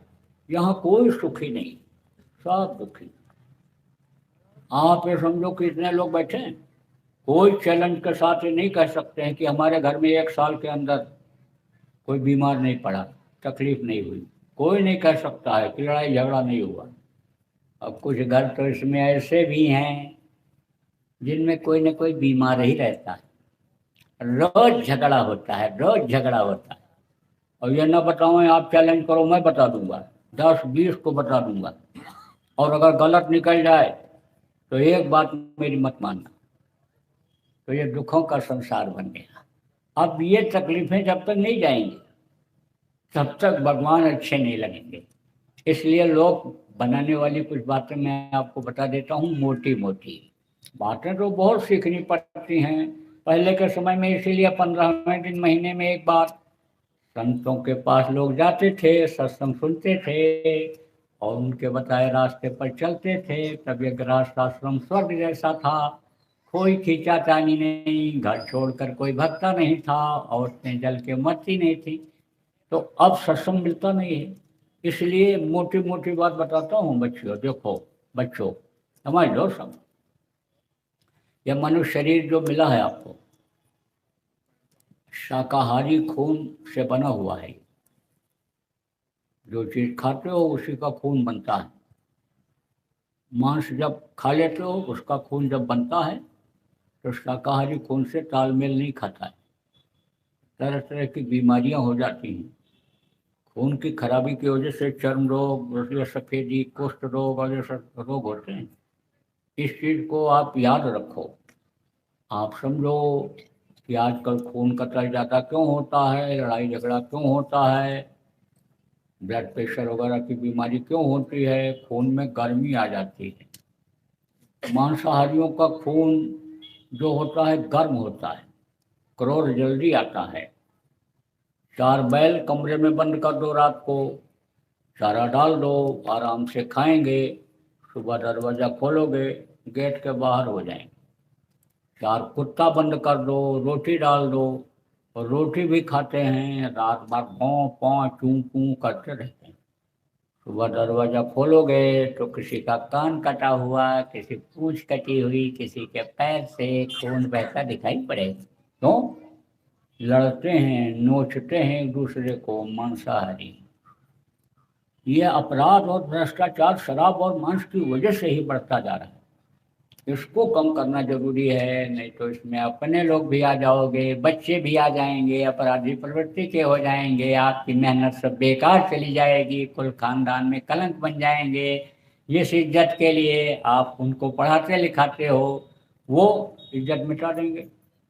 इसलिए आप समझो कि शाकाहारी भोजन खाओ और सबको खिलाओ और ये प्रेरणा दो। साग सब्जी दूध मलाई बच्चियों जानती हो ये शाकाहारी है। किसी भी पशु पक्षी का मांस, अंडा मछली या मांसाहारी है, इसको मत खाना बस। और देखो थोड़ा कम खाओ, ज़्यादा खा लेते हो तकलीफ होती है तो डॉक्टर के पास जाना पड़ता है। तो डॉक्टर तो पैसा जमा कराता है और पेट फाड़ देता है, कहता ऑपरेशन होगा। इतना डरवाता है कि गाय बैल बेच के जमा करते हो। अब एक बार ऑपरेशन करा लिया तो कोई गारंटी है कि दोबारा फिर न कराना पड़ेगा? दोबारा जाओगे फिर ऑपरेशन, दोबारा जाओगे फिर ऑपरेशन। एक आदमी तो थक गया ऑपरेशन कराते कराते, और फिर बता दिया ऑपरेशन। तब कहता है डॉक्टर साहब अब की बार ऑपरेशन करने के बाद सिलाई मत करना, टाँका मत लगाना, चैन लगा देना, चैन या तो बटन लगा देना, क्योंकि फिर आऊँगा तो फिर आप ऑपरेशन ही बताओगे, इसलिए पट्टी करानी पड़ती है, पक जाता है टाँका, तो आप चैन लगा दो। अब आप समझो बार बार ऑपरेशन क्यों कराना पड़ता है, और ये डॉक्टर क्यों करते हैं? जब संविधान बना था तब समझो कि उस समय की परिस्थितियाँ और थी। अब देश का संविधान के अनुसार परिस्थितियां देश की बदल गई, तो जब खर्चा करेगा तो कमाने की कोशिश करेगा। जब 50-50 लाख रुपया, 1-1 करोड़ रुपया डोनेशन दे करके एडमिशन कराएगा डॉक्टरी पढ़ने के लिए, और 5 साल फीस जमा करेगा, पढ़ाई करेगा, और 50 करोड़ रुपया नर्सिंग होम बनाने के लिए लोन ले करके नर्सिंग होम अस्पताल बनाएगा, तब तो वो खाल उजाड़ेगा ही, पेट काटेगा ही, हाथ काटेगा ही। कहाँ से चलेगा बेचारे का? 500 रुपए के फीस से चलेगा नर्सिंग होम? तो आप ये समझो कि मजबूरी उनकी भी है, लेकिन आप जब कम खाओगे हजम हो जाएगा, तो जाना ही क्यों पड़ेगा उनके पास? आप समझो गम खा लो। गम खाओ किसको कहते हैं? बर्दाश्त कर लो। बर्दाश्त कर लोगे तो कोर्ट कचहरी में नहीं जाना पड़ेगा, और नहीं तो जब एक मुकदमे में फंस जाओगे तो कितनी शाखाएं उसकी निकल जाएंगी, झूठियाँ गिर जाती हैं, 3-3, 4-4 पुस्तक तक मुकदमे चलते रहते हैं। मुकदमे की कोई जड़ और कोई अन्य उसकी शाखा का पता रहता है? बहुत जड़ें फैल जाती हैं, बहुत शाखाएं उसमें हो जाती हैं। बुजुर्गों को बहुत अनुभव होता है, बुजुर्गों के पास बैठना चाहिए। यानी आप जो समझो कि बुजुर्ग लोग कहते हैं कि काली कोट और सफ़ेद कोट से बचे रहो, उनके पास न जाना पड़े। तो अब आप ये समझो कि वो भी बेचारे क्या करें, हर चीज़ महंगी हो गई। अच्छे स्कूल में बच्चे को पढ़ाना है, अब वकील से ऊंचा सोचता है कि ये जज बने। वो वकील कभी नहीं सोचेगा मेरा लड़का मुंशी बने हमारा। तो उसकी भी इच्छा रहती है, तो कमाएगा नहीं तो कहाँ से कैसे गृहस्थी चलाएगा? मजबूरियां हैं उनकी भी। लेकिन आप क्यों उसमें फंसो? आप समझो 2 बात अगर बर्दाश्त कर लो तो समझ लो कि एकदम मजे में रहोगे। वो बुढ़े को छेड़ा, बुढ़े के पास बैठना नहीं लोग पसंद करते हैं, लेकिन इतना उनको गृहस्थी का अनुभव होता है कि जितना पढ़ो को नहीं होता है। ये पढ़ी लिखी बच्चियां आती हैं बहुएं, तो उनके पास नहीं बैठती हैं बुढ़ियों के पास। ये अनपढ़ है, सुनती भी कम है, बोलती है समझ में नहीं आता, जवान तुतली हो गई, कौन बैठे इसके पास। लेकिन कोई पढ़ी लिखी डॉक्टर लड़की है, आई, दूसरे के पेट से ऑपरेशन करके बच्चे को तो निकाल देगी, लेकिन जब उसका बच्चा पैदा होने का समय आएगा तब अपना निकाल पाएगी काट के? और अनपढ़ साथ हाथ फेर करके बाहर निकाल देती है। बैठना चाहिए, सेवा करना चाहिए। आप समझो कि बुढ़े को छेड़ दिया लड़कों ने, बुढ़ापे में कुछ नहीं हो पाता, हाथ पैर ढीले पड़ जाते, इच्छा नहीं होती बोलने की, समय पास करना पड़ता है। तो बैठा था, समय पास कर रहा था, कहा आज बाबा कुछ नहीं बोल रहे हो, आज तो तुम डर गए हो। हम किसे नहीं डरते हैं, कैसे नहीं डरते हो? उनके पास बंदूक है, उनसे तुम डर गए हो? भैया साहब से, बाबू साहब से डरे हुए हो तुम? कहा नहीं नहीं हम नहीं डरते हैं। कहा बंदूक है? अरे उनके पास 2 नली की है, हमारे पास 10 नली की बंदूक है। 10 नली की बंदूक काका कैसी होती है? अरे होती है, हमेशा साथ रखता हूँ। अरे अब भी रखे हो? हाँ अब भी है हमारे पास। काका तुम तो खाली धोती डाले हुए बैठे हो, कुर्ता भी नहीं पहने, बनियान भी नहीं, नंगे, और है कहाँ 10 नली की बंदूक? अरे है तो दिखाओ, ऐसे नहीं दिखाते, मौके पर दिखाते हैं। अरे काका बता दो बता दो बता दो। जब लगाया हाथ पैर, जब जोड़ा, जो जब दबाया, तब कहा अच्छा देखो बताते, 1 नली, 2 नली, 3 नली, 4 नली, 5 नली, 5 नली और 5 नली। 10 नली जब ऐसे दिखाता हूँ ऐसे, जिसको 10 नली दिखाता हूँ ऐसे, वही सिर झुका देता है हमारे सामने। तो कहा ना, लघुता से प्रभुता मिले, प्रभुता से प्रभु दूध, चींटी चावल ले चली, हाथी मस्तक दूध। देखो ये दूब घास है, ये हमेशा हरी रहती है। बड़ी बड़ी घास तो इधर जब मई जून का महीना आएगा, गर्मी पड़ेगी, सब जल जाएंगी, लेकिन दूब खूब की खूब, नानक नन्हे हुए रहो जैसे घास में दूब, और घास जल जाएंगी, दूब खूब की खूब, छोटे बन जाओ सब प्यार करने लगेंगे। देखो सूत्र बताते हैं, जैसे सवाल हल करने के लिए सूत्र बनाया जाता है, ऐसे ही जैसे पूरे इलाके का नक्शा ऐसे एक पन्ने में रहता है, उसको देख के बता दूं किसकी ज़मीन कहाँ है, किसके नाम से है, ऐसे ही तरीका बताता हूँ। किसका तरीका? गृहस्थ आश्रम को स्वर्ग बनाने का तरीका। एक को गुस्सा आ जाए और दूसरा चुप हो जाए तो झगड़ा टल जाएगा। औरत को गुस्सा आ जाए, आदमी चुप हो जाए, और आदमी को गुस्सा आ जाए, औरत चुप हो जाए, भाई को गुस्सा आ जाए, भाई चुप हो जाए, बाप को गुस्सा आ जाए, बाप चुप, जिसको बेटा चुप हो जाए, एक चुप हो जाए तो झगड़ा नहीं होगा। लेकिन कभी कभी ऐसा भी होता है कि कर्म कर्जा जो है पहले जन्मों का, अदा करने के लिए वहाँ भेज दिया जाता है।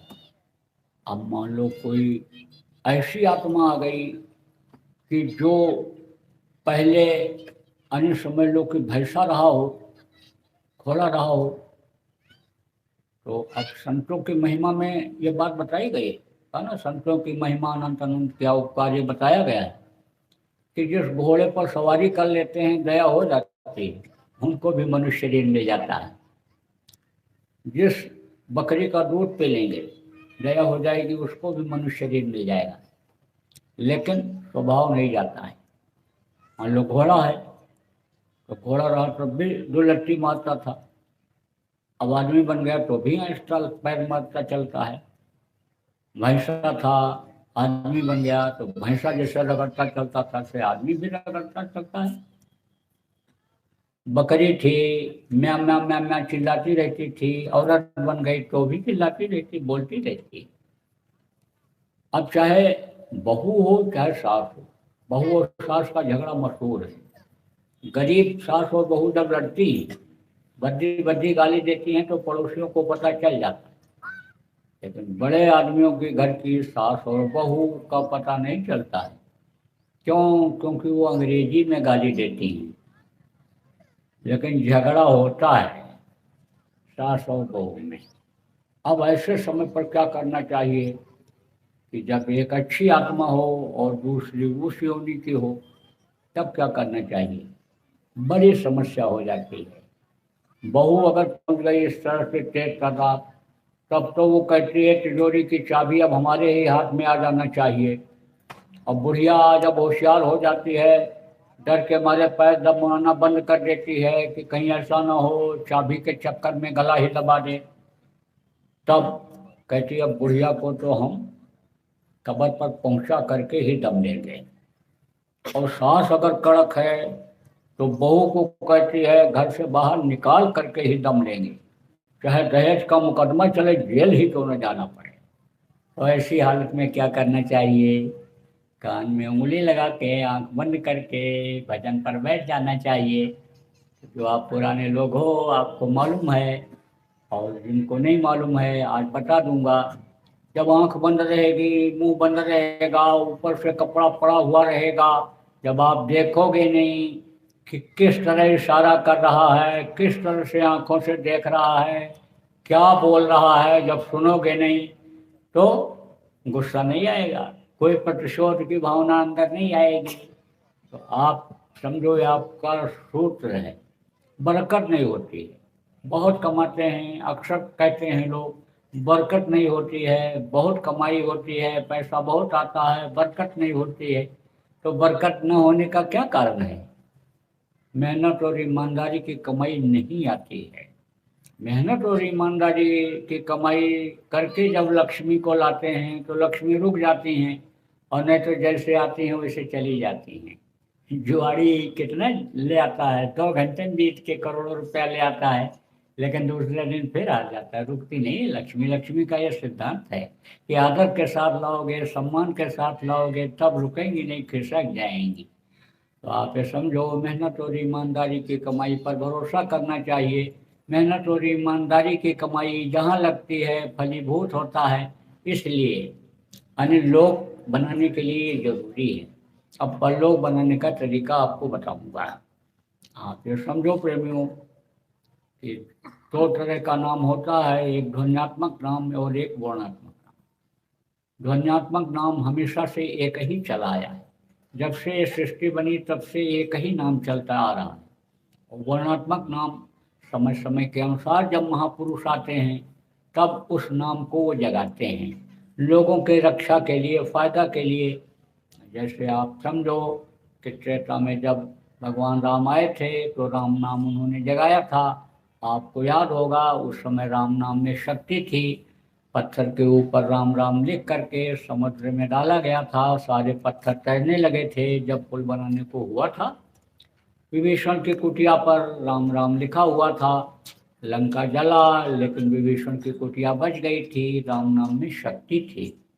जब त्रेता खत्म हुआ तो उनके साथ वो शक्ति भी चली गई जिन्होंने उस नाम को जगाया था। द्वापर आया तो द्वापर में फिर कृष्ण भगवान आए तो उन्होंने कृष्ण नाम को जगाया, और कृष्ण कृष्ण जिसने जहाँ पर पुकारा कृष्ण वहाँ पर खड़े हुए मिले। द्रौपदी को, ग्राह को, तमाम ऐसे उदाहरण मिले। त्रेता और द्वापर के बाद जब कलयुग आया तो कबीर साहब आए, उन्होंने सतनाम जगाया, और फिर उसके बाद में वाहे गुरु उनके मुँह से निकला, किसके? नानक जी के। गुरु का जलवा जब ऊपर देखा, ओ बोले वाहे गुरु, वाहे मेरे गुरु, क्या जलवा है आपका। तब उसी में ताकत आ गई, उसी को मान्यता दे दिया, उन्होंने जोड़ दिया उसी वाहे गुरु को उस मालिक से। इधर आप देखो राधा स्वामी आए तो उन्होंने राधा स्वामी को जगाया, और हमारे गुरु महाराज जब आए तो उन्होंने जय गुरुदेव नाम को जगाया। आप ये समझो त्रेता द्वापर के पहले सतयुग था। सतयुग में गुरु की पूजा होती थी, गुरु नाम से उद्धार होता था। गुरु नाम के आगे गुरु महाराज ने जय लगाया। या माने जयमान, या माने जो, या माने जो हमेशा रहे। हमेशा कौन रहता है? गुरु रहते हैं। और गुरु जो होते हैं वो हमेशा देवता का ही काम करते हैं। देव ही होते हैं, वो देते ही हैं, लेते भी हैं। तो कोई लेने को जो न तैयार हो, बुरे कर्म अपने ज्ञान अग्नि के द्वारा जलाते हैं, तो देव इसलिए लगाया। अब आप ये समझो किस नाम को जगाया गुरु महाराज ने। प्रेमियों नाम को कैसे जगाया जाता है ये भी बता दूं।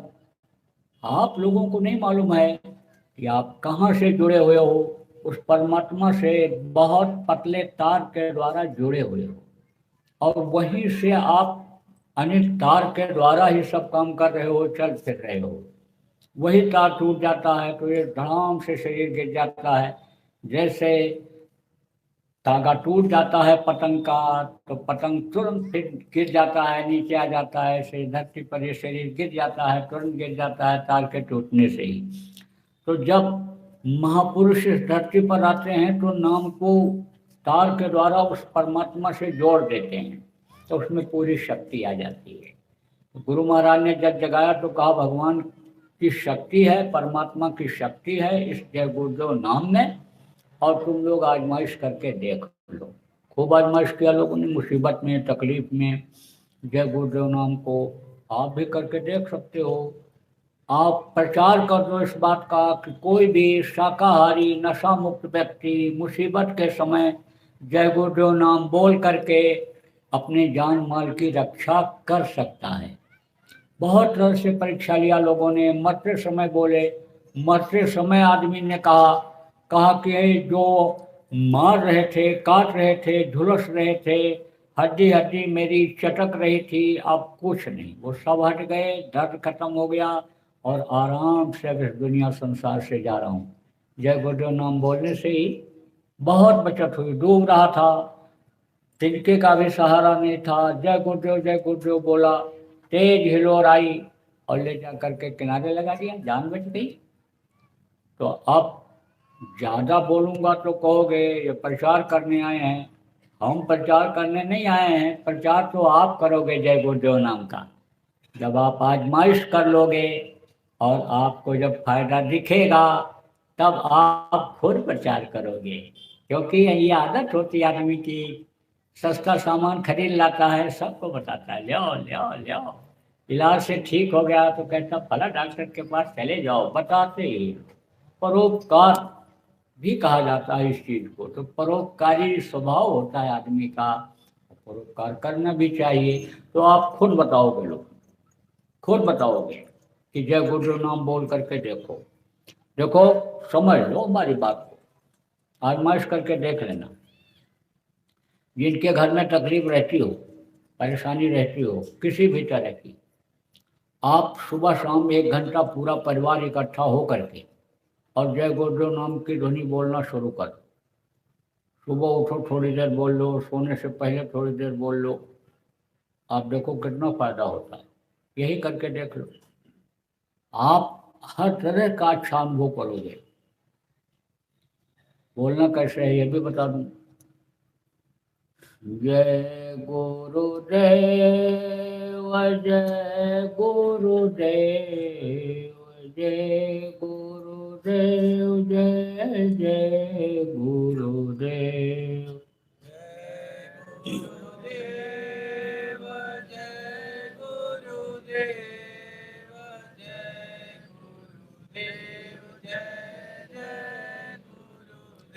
सीख लो सब लोग, इसी तरह से बोलना रहेगा, सब लोग बोल लो, यहाँ बोल के सीख लो।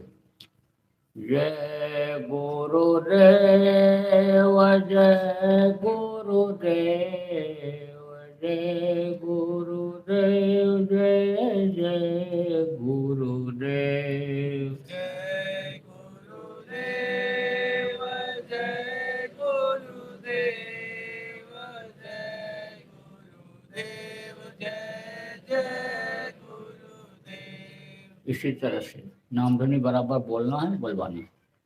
और बच्चियों देखो, भोजन बनाती हो तो खाती हो, भोजन कहती हो, कोई खाना कहता है।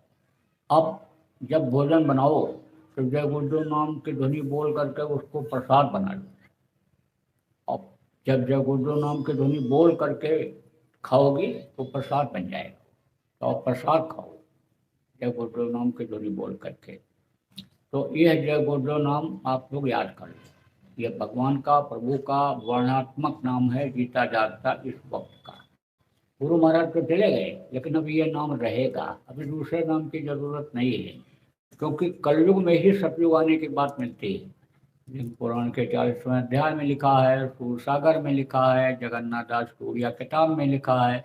उन्होंने तो ये धेनी पुखरी क्षत्रिय कर्कट राशि सब लिख दिया, यह राशि होगी, यह नक्षत्र होगा, ये होगा। उसी समय धरती पर प्रादुर्भाव हो जाएगा सतयुग का। और मैं कहता हूँ कि जिस दिन देश में गौ हत्या बंद हो जाएगी, उसी दिन से सतयुग के आगमन की किरण दिखाई पड़ जाएगी। इस धरती पर सतयुग का नज़ारा दिखाई पड़ जाएगा और बंद हो।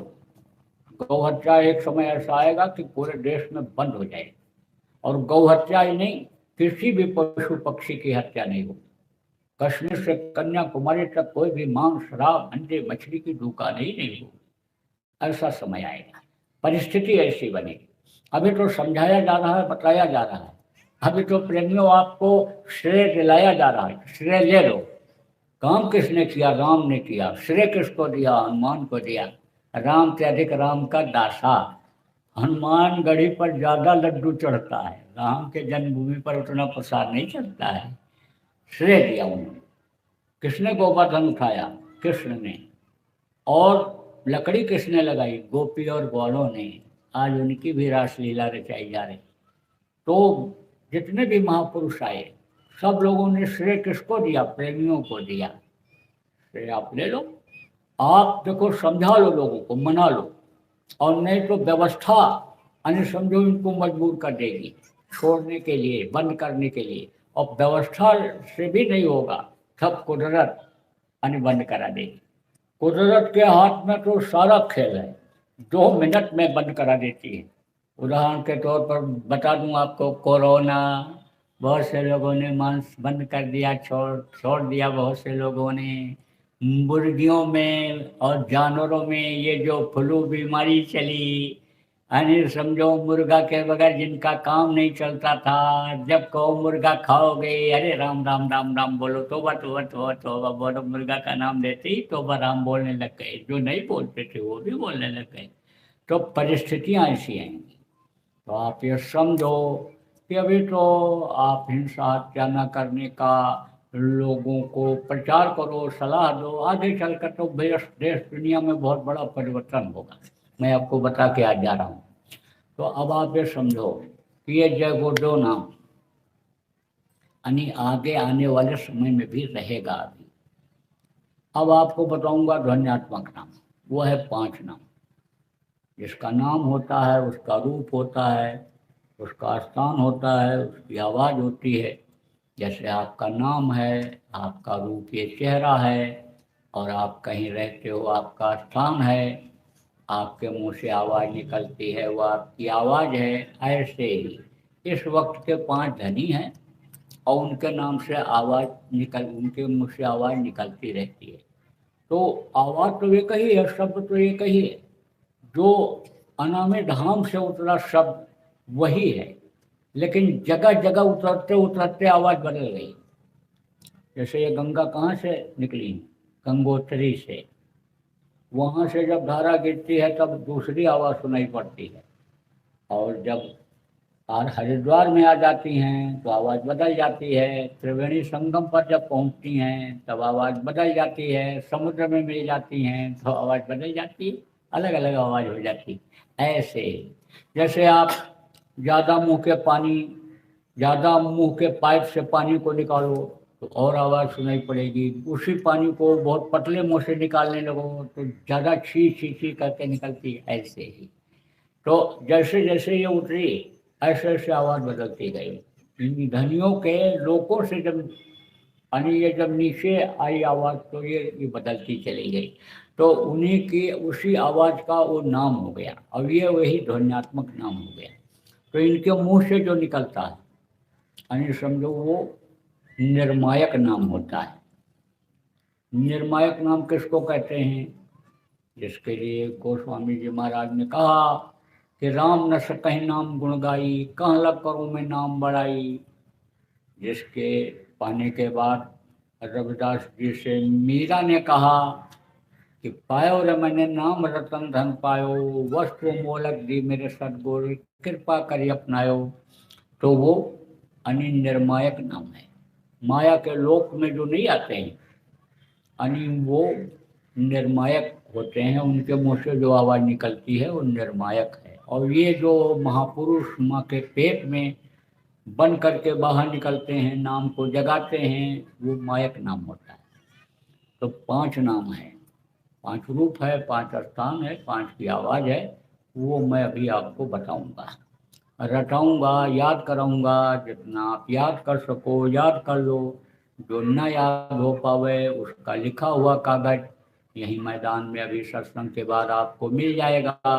आप ले लेना, याद कर लेना, याद करके कागज को फाड़ करके कहीं सुनसान जगह पर फेंक देना। बताना मत इन नामों को, और न कागज किसी को दिखाना, और टेप करके भी किसी को मत सुनाना।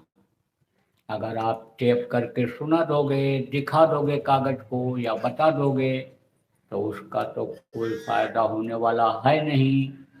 और ये समझें कि हमारी इज्जत नहीं किया, कद्र नहीं किया, तो आपका कोई नुकसान हो जाए, तो नुकसान का काम कुछ भी मत करना, बताना मत किसी को।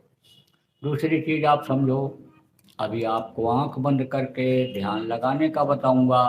तो जब आप आंख बंद करोगे, ध्यान लगाओगे, ऊपरी लोकों में जाओगे, स्वर्ग वैकुंठ में जाओगे, जो पितृसूल चंद्र लोकों में जाओगे, वहाँ का नज़ारा जब देखोगे, दृश्य देखोगे, जब वो अनहद वेदवाणी आकाशवाणी जिसको कहते हैं, 24 घंटे जो हो रही है, मस्ताना बाजा जो 24 घंटे बगैर बजाए बज रहा है, उसको जब सुनोगे तो मस्त हो जाओगे और दूसरों को बताने लगोगे। और जैसे बताओगे तैसे ही वो बंद कर देगा। फिर तड़पोगे, रोगे, चिल्लाओगे, कहोगे जैसे मीरा कहती थी, रात बिना मोहिनी ना आवे, भावे अन्न न पानी। इतनी बेकल बिकल हो जाती थी, बेकल। तो अब आप ये समझो कि बच्चों समझ लो ठीक से, कुछ भी दिखाई पड़े, कुछ भी सुनाई पड़े, तो बताना मत किसी को। और अगर आप थोड़ी देर भी प्रैक्टिस करोगे, अभ्यास करोगे, तो दिखाई सुनाई पड़ेगा, तो बताना मत किसी को। अब 3 चीज समझो। सुमिरन, सुमिरन किसको कहते हैं? माला जपने को। दूसरा है ध्यान, ध्यान किसको कहते हैं? आंख से देखने को। तीसरा है भजन, भजन किसको कहते हैं? कान से सुनने को। सुमिरन माला जपने को, आंख से देखने को ध्यान, कान से सुनने को भजन। 3 चीज और समझो, 3 आंख, 3 कान और 3 नाक। नए लोग कहोगे भाई ये कैसे? बताता हूँ। 2 आंखें बाहर, इससे बाहर की चीज दिखाई पड़ती है, और 1 आंख अंदर जीवात्मा में है, जिसको दिव्य दृष्टि, आत्मचक्षु नेत्र कहते हैं। उससे ऊपरी लोगों की चीजें दिखाई पड़ती हैं। 2 कान ये बाहर, इससे बाहर की आवाज़ सुनाई पड़ती है, और 1 कान अंदर जीवात्मा में, उससे ऊपरी लोगों की आवाज़ें सुनाई पड़ती हैं। और 3 नाक, एक सुराख है दाहिनी तरफ और ये क्या बाईं तरफ, ये तो है नाक। और जिसको नाक कहते हो, ये तो 2 नाले के ऊपर जैसे पुल बना दिया जाए, ढक दिया जाए नाली को, ऐसे ही लगा दिया है उसने। यहाँ से अगर हटा दो ऐसे ऐसे, तो नली नली दिखाई पड़े। दिन में देखोगे तो कहोगे राक्षस पैदा हो गया, और रात को देख लोगे तो कहोगे भूत आ गया। दबी हुई नाक लड़की का हो और फोटो लड़के को दिखाओ शादी के लिए, कहता नक बैठी लड़की से शादी नहीं करेंगे। किसी लड़के का दबा हुआ हो, लड़कियों को दिखा दो तो अभी नो नो नो नो बोल देती। तो ये नाक जिसको कहते हो ये शोभा है मुंह का, उसने ये नाली ढक दिया है। किसने? जिसने सारी दुनिया बनाया, जो पैदा होने के पहले माँ के स्तन में दूध भर देता है, सबका सृजनहार, सबका परवरिश करने वाला उसने बनाया। तो अब आप ये समझो कि 2 सुराख ये इधर नाक, 2 नाक इधर, और 1 नाक अंदर जीवात्मा में। उससे ऊपरी लोगों की खुशबू मिलती है, और वो खुशबू बहुत मस्तानी होती है। खुशबू ही खुशबू, वहाँ लहर चलती है खुशबुओं की। और ये फूल कि यहाँ क्या रंग होंगे जो वहाँ के रंग है, और ये सब बदलते रहते हैं। वो पूरा परिवर्तनशील है, सब पूरा चलता रहता है, सीन सीनरी आती जाती रहती है। जो इच्छा कहते हैं ना, जो इच्छा की नहीं मन माने, और हर प्रताप का दुर्लभ नहीं। यानी समझो कि जिस चीज़ की इच्छा करता है वही चीज़ आ जाती है। जैसी खुशबू की इच्छा होगी वैसे आ जाए, तो वो खुशबू कभी खत्म नहीं होती। आप समझो इस बात को। तो वो खुशबू किससे मिलती है? अंदर वाले नाक से मिलती है। तो 3 आँख 3 कान, और 3 आँख 3 कान और 3 नाक, और सुमिरन ध्यान भजन 3 चीजें है। 5 नाम 5 रूप 5 स्थान 5 प्यावर, ये मैंने आपको बतलाया। अब दूंगा नाम दान आपको। अनमोल चीज जिसको कहा गया, जो रुपया पैसा धन दौलत से खरीदी जाने वाली चीज नहीं है, वो आपको दूंगा। आप ये समझो कि आपको न घर छोड़ना है, न जमीन जायदाद छोड़ना है, न बाल बच्चों को छोड़ना है। आपको कोई साधु नहीं बनना है, बाल नहीं बढ़ाना है, बाल नहीं मुड़वाना है। आपको कोई पेड़ों पर लटकना नहीं है, नंगे भूखा रहना नहीं है। आप जहाँ रहते हो वहीं रहो। गृहस्थाश्रम में रहते हो, गृहस्थाश्रम में रहो। बाल बच्चों की देख रेख करो, माता पिता की सेवा करो। आपके आश्रित जो भी जानवर, गाय बैल भैंस, उनकी सेवा करो। आप न धर्म छोड़ो न जाति छोड़ो। हमारे यहाँ तो कोई जाति पाति है, हम तो मानो धर्म को मानते हैं। मानो धर्म ही सच पूछो तो उस मालिक ने बनाया है। उसने कोई जाति पाति नहीं बनाया, कोई धर्म नहीं बनाया, उसने कोई प्रदेश नहीं बनाया, जिला गांव नहीं बनाया, ये तो सब आपने बनाया। उसने क्या बनाया? हड्डी सबकी एक जैसी बनाई, मांस सबका एक जैसा बनाया, खून सबका एक जैसा बनाया, खाने का, मल त्याग करने का, मूत्र त्याग करने का रास्ता सबके बनाया। आप ये समझो प्रेमियों कि उसकी जो जीवात्मा है सबकी एक ही जैसी है। तो जो जीवात्माओं को जानता है, मालिक को जानता है, जीवात्माओं को देखता है, वो तो सबसे प्रेम करता है। सिया राम मैं सब जग जानी, करो प्रणाम जोर युग पानी। तो हमारे यहाँ तो कोई भेदभाव नहीं, लेकिन समाज की हम मर्यादा को भी आपके तोड़ना नहीं चाहते हैं। आपके मन में जो है, आपके दिल में जो है, आपको अगर एकदम से कुछ कह दिया जाए ऐसा मत करो, तो आपको लगेगा ठेस, और ये असली चीज़ जो मिल रही है इसको छोड़ दोगे, और फिर उसी गुड़िया गुड्डा सूप सुपेलिया में ही रह जाओगे। जैसे छोटी बच्ची होती है, गुड़िया गुड्डा का खेल खेलती है, गुड़िया का ब्याह गुड्डे से कराती है, ससुराल भेजती है, और जब उसकी शादी हो जाती है तब गुड़िया गुड्डा का खेल नहीं खेलती है। तो जब तक शादी नहीं होगी, जब तक अन्य शादी को समझेगी नहीं, तब तक गुड़िया गुड्डा को खेल खेलेगी। तो आप कैसे समझ पाओ? बताने पर तो जल्दी विश्वास नहीं होता। बहुत से लोग साधु महात्मा आए होंगे, उपदेश किए होंगे, आपको बता के चले गए होंगे, कहोगे किसकी माने, क्या करें। लेकिन जब जो बताया जाता है करके देखोगे तो आपके समझ में सब आ जाएगा। मैं कहता हूँ बर्फ ठंडा होता है, और हाथ रख करके देख लो। हाथ नहीं रखोगे, कोई कहेगा गर्म होता है, या कोई कहेगा कि इतना गर्म होता है, कोई कहेगा बहुत गर्म होता है। तब कैसे पता चलेगा आपको?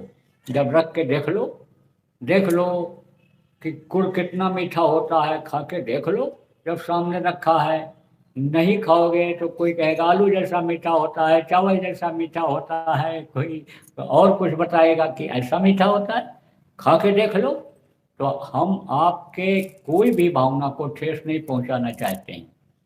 आप जहाँ समाज में रहते हो वहीं पर रहो, जिसके साथ आप खाते हो उसी के साथ शाकाहारी खाना खाओ।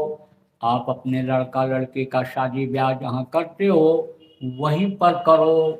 हम कोई परिवर्तन नहीं चाहते, लेकिन एक चीज़ हम ये चाहते हैं, ये जो दक्षिणा की ये जो परंपरा रही है वो भी बनी रहे।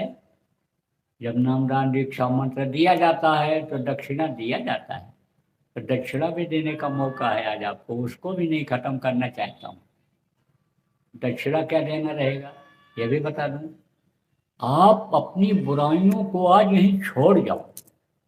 अब मांस मत खाना, मछली मत खाना, अंडा मत खाना, शराब मत पीना, दूसरी औरत के साथ बुरा कर्म मत करना, बच्चियों दूसरे पुरुष के साथ बुरा कर्म मत करना, यही आपकी होगी दक्षिणा। उसको भी हम खत्म नहीं करना चाहते हैं, इसको आप कहीं छोड़ जाओ, यही सबसे बड़ी आपकी दक्षिणा होगी। आपको नामदान देता हूँ, अनमोल चीज देता हूँ, बैठो, मारो पालथी, पालथी मारो। जो लोग नामदानी हो, संत मत के हो, दोहरा लो, कोई हर्ज नहीं। देखो हमेशा आप अगर संत मत के लोग हो और सुने होगे सत्संग को, तो ये होता है जब जाने लगते हैं तो जैसे अधिकारी होते हैं, चार्ज दूसरे को दे देते हैं अपना, ऐसे ही संत होते हैं तो चार्ज दूसरे को दे देते हैं। यह भी आपने सुना होगा कि काल के हाथ से जीव को अपने हाथ में ले लेते हैं और गुरु पद पर बांध देते हैं और शरीर छोड़कर चले जाते हैं, तो बराबर उस वक्त का जो उनका काम करने वाला होता है उसके पास प्रेरणा दे करके भेजते जाते हैं, एक के बाद दूसरा तीसरा एक दूसरे को चार्ज देता चला जाता है, तो संभाल करने वाले की जरूरत रहती है।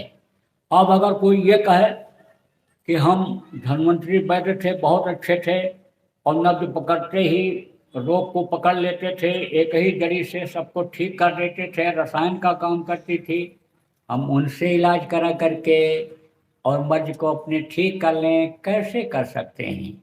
मौजूदा वैद्य के पास, मौजूदा डॉक्टर के पास जाना पड़ता है, मौजूदा अध्यापक के पास, शिक्षक के पास विद्या पढ़ने के लिए, अध्ययन के लिए जाना पड़ता है। ऐसे ही ये आध्यात्मिक विद्या है, जो इसका ज्ञान कराता हो उसकी बातों को मानना ही पड़ता है। करके आप देख लेना, अभी तक आपने किया, जो भी आपको गुरु मिले, जो भी आपको बताए उसको आपने किया, अब उसके साथ एक इसको भी जोड़ लो, इसको भी करके देख लो, अगर फायदा लाभ होता है तब तो हम कहते हैं फिर तो आप इसी को करोगे। एक दुकान कोई खोले, चलती हो, दूसरी खोल दे, ज़्यादा चलने लगे तो फिर दूसरी ही चलाता है, तो ऐसे ही समझ लो आप।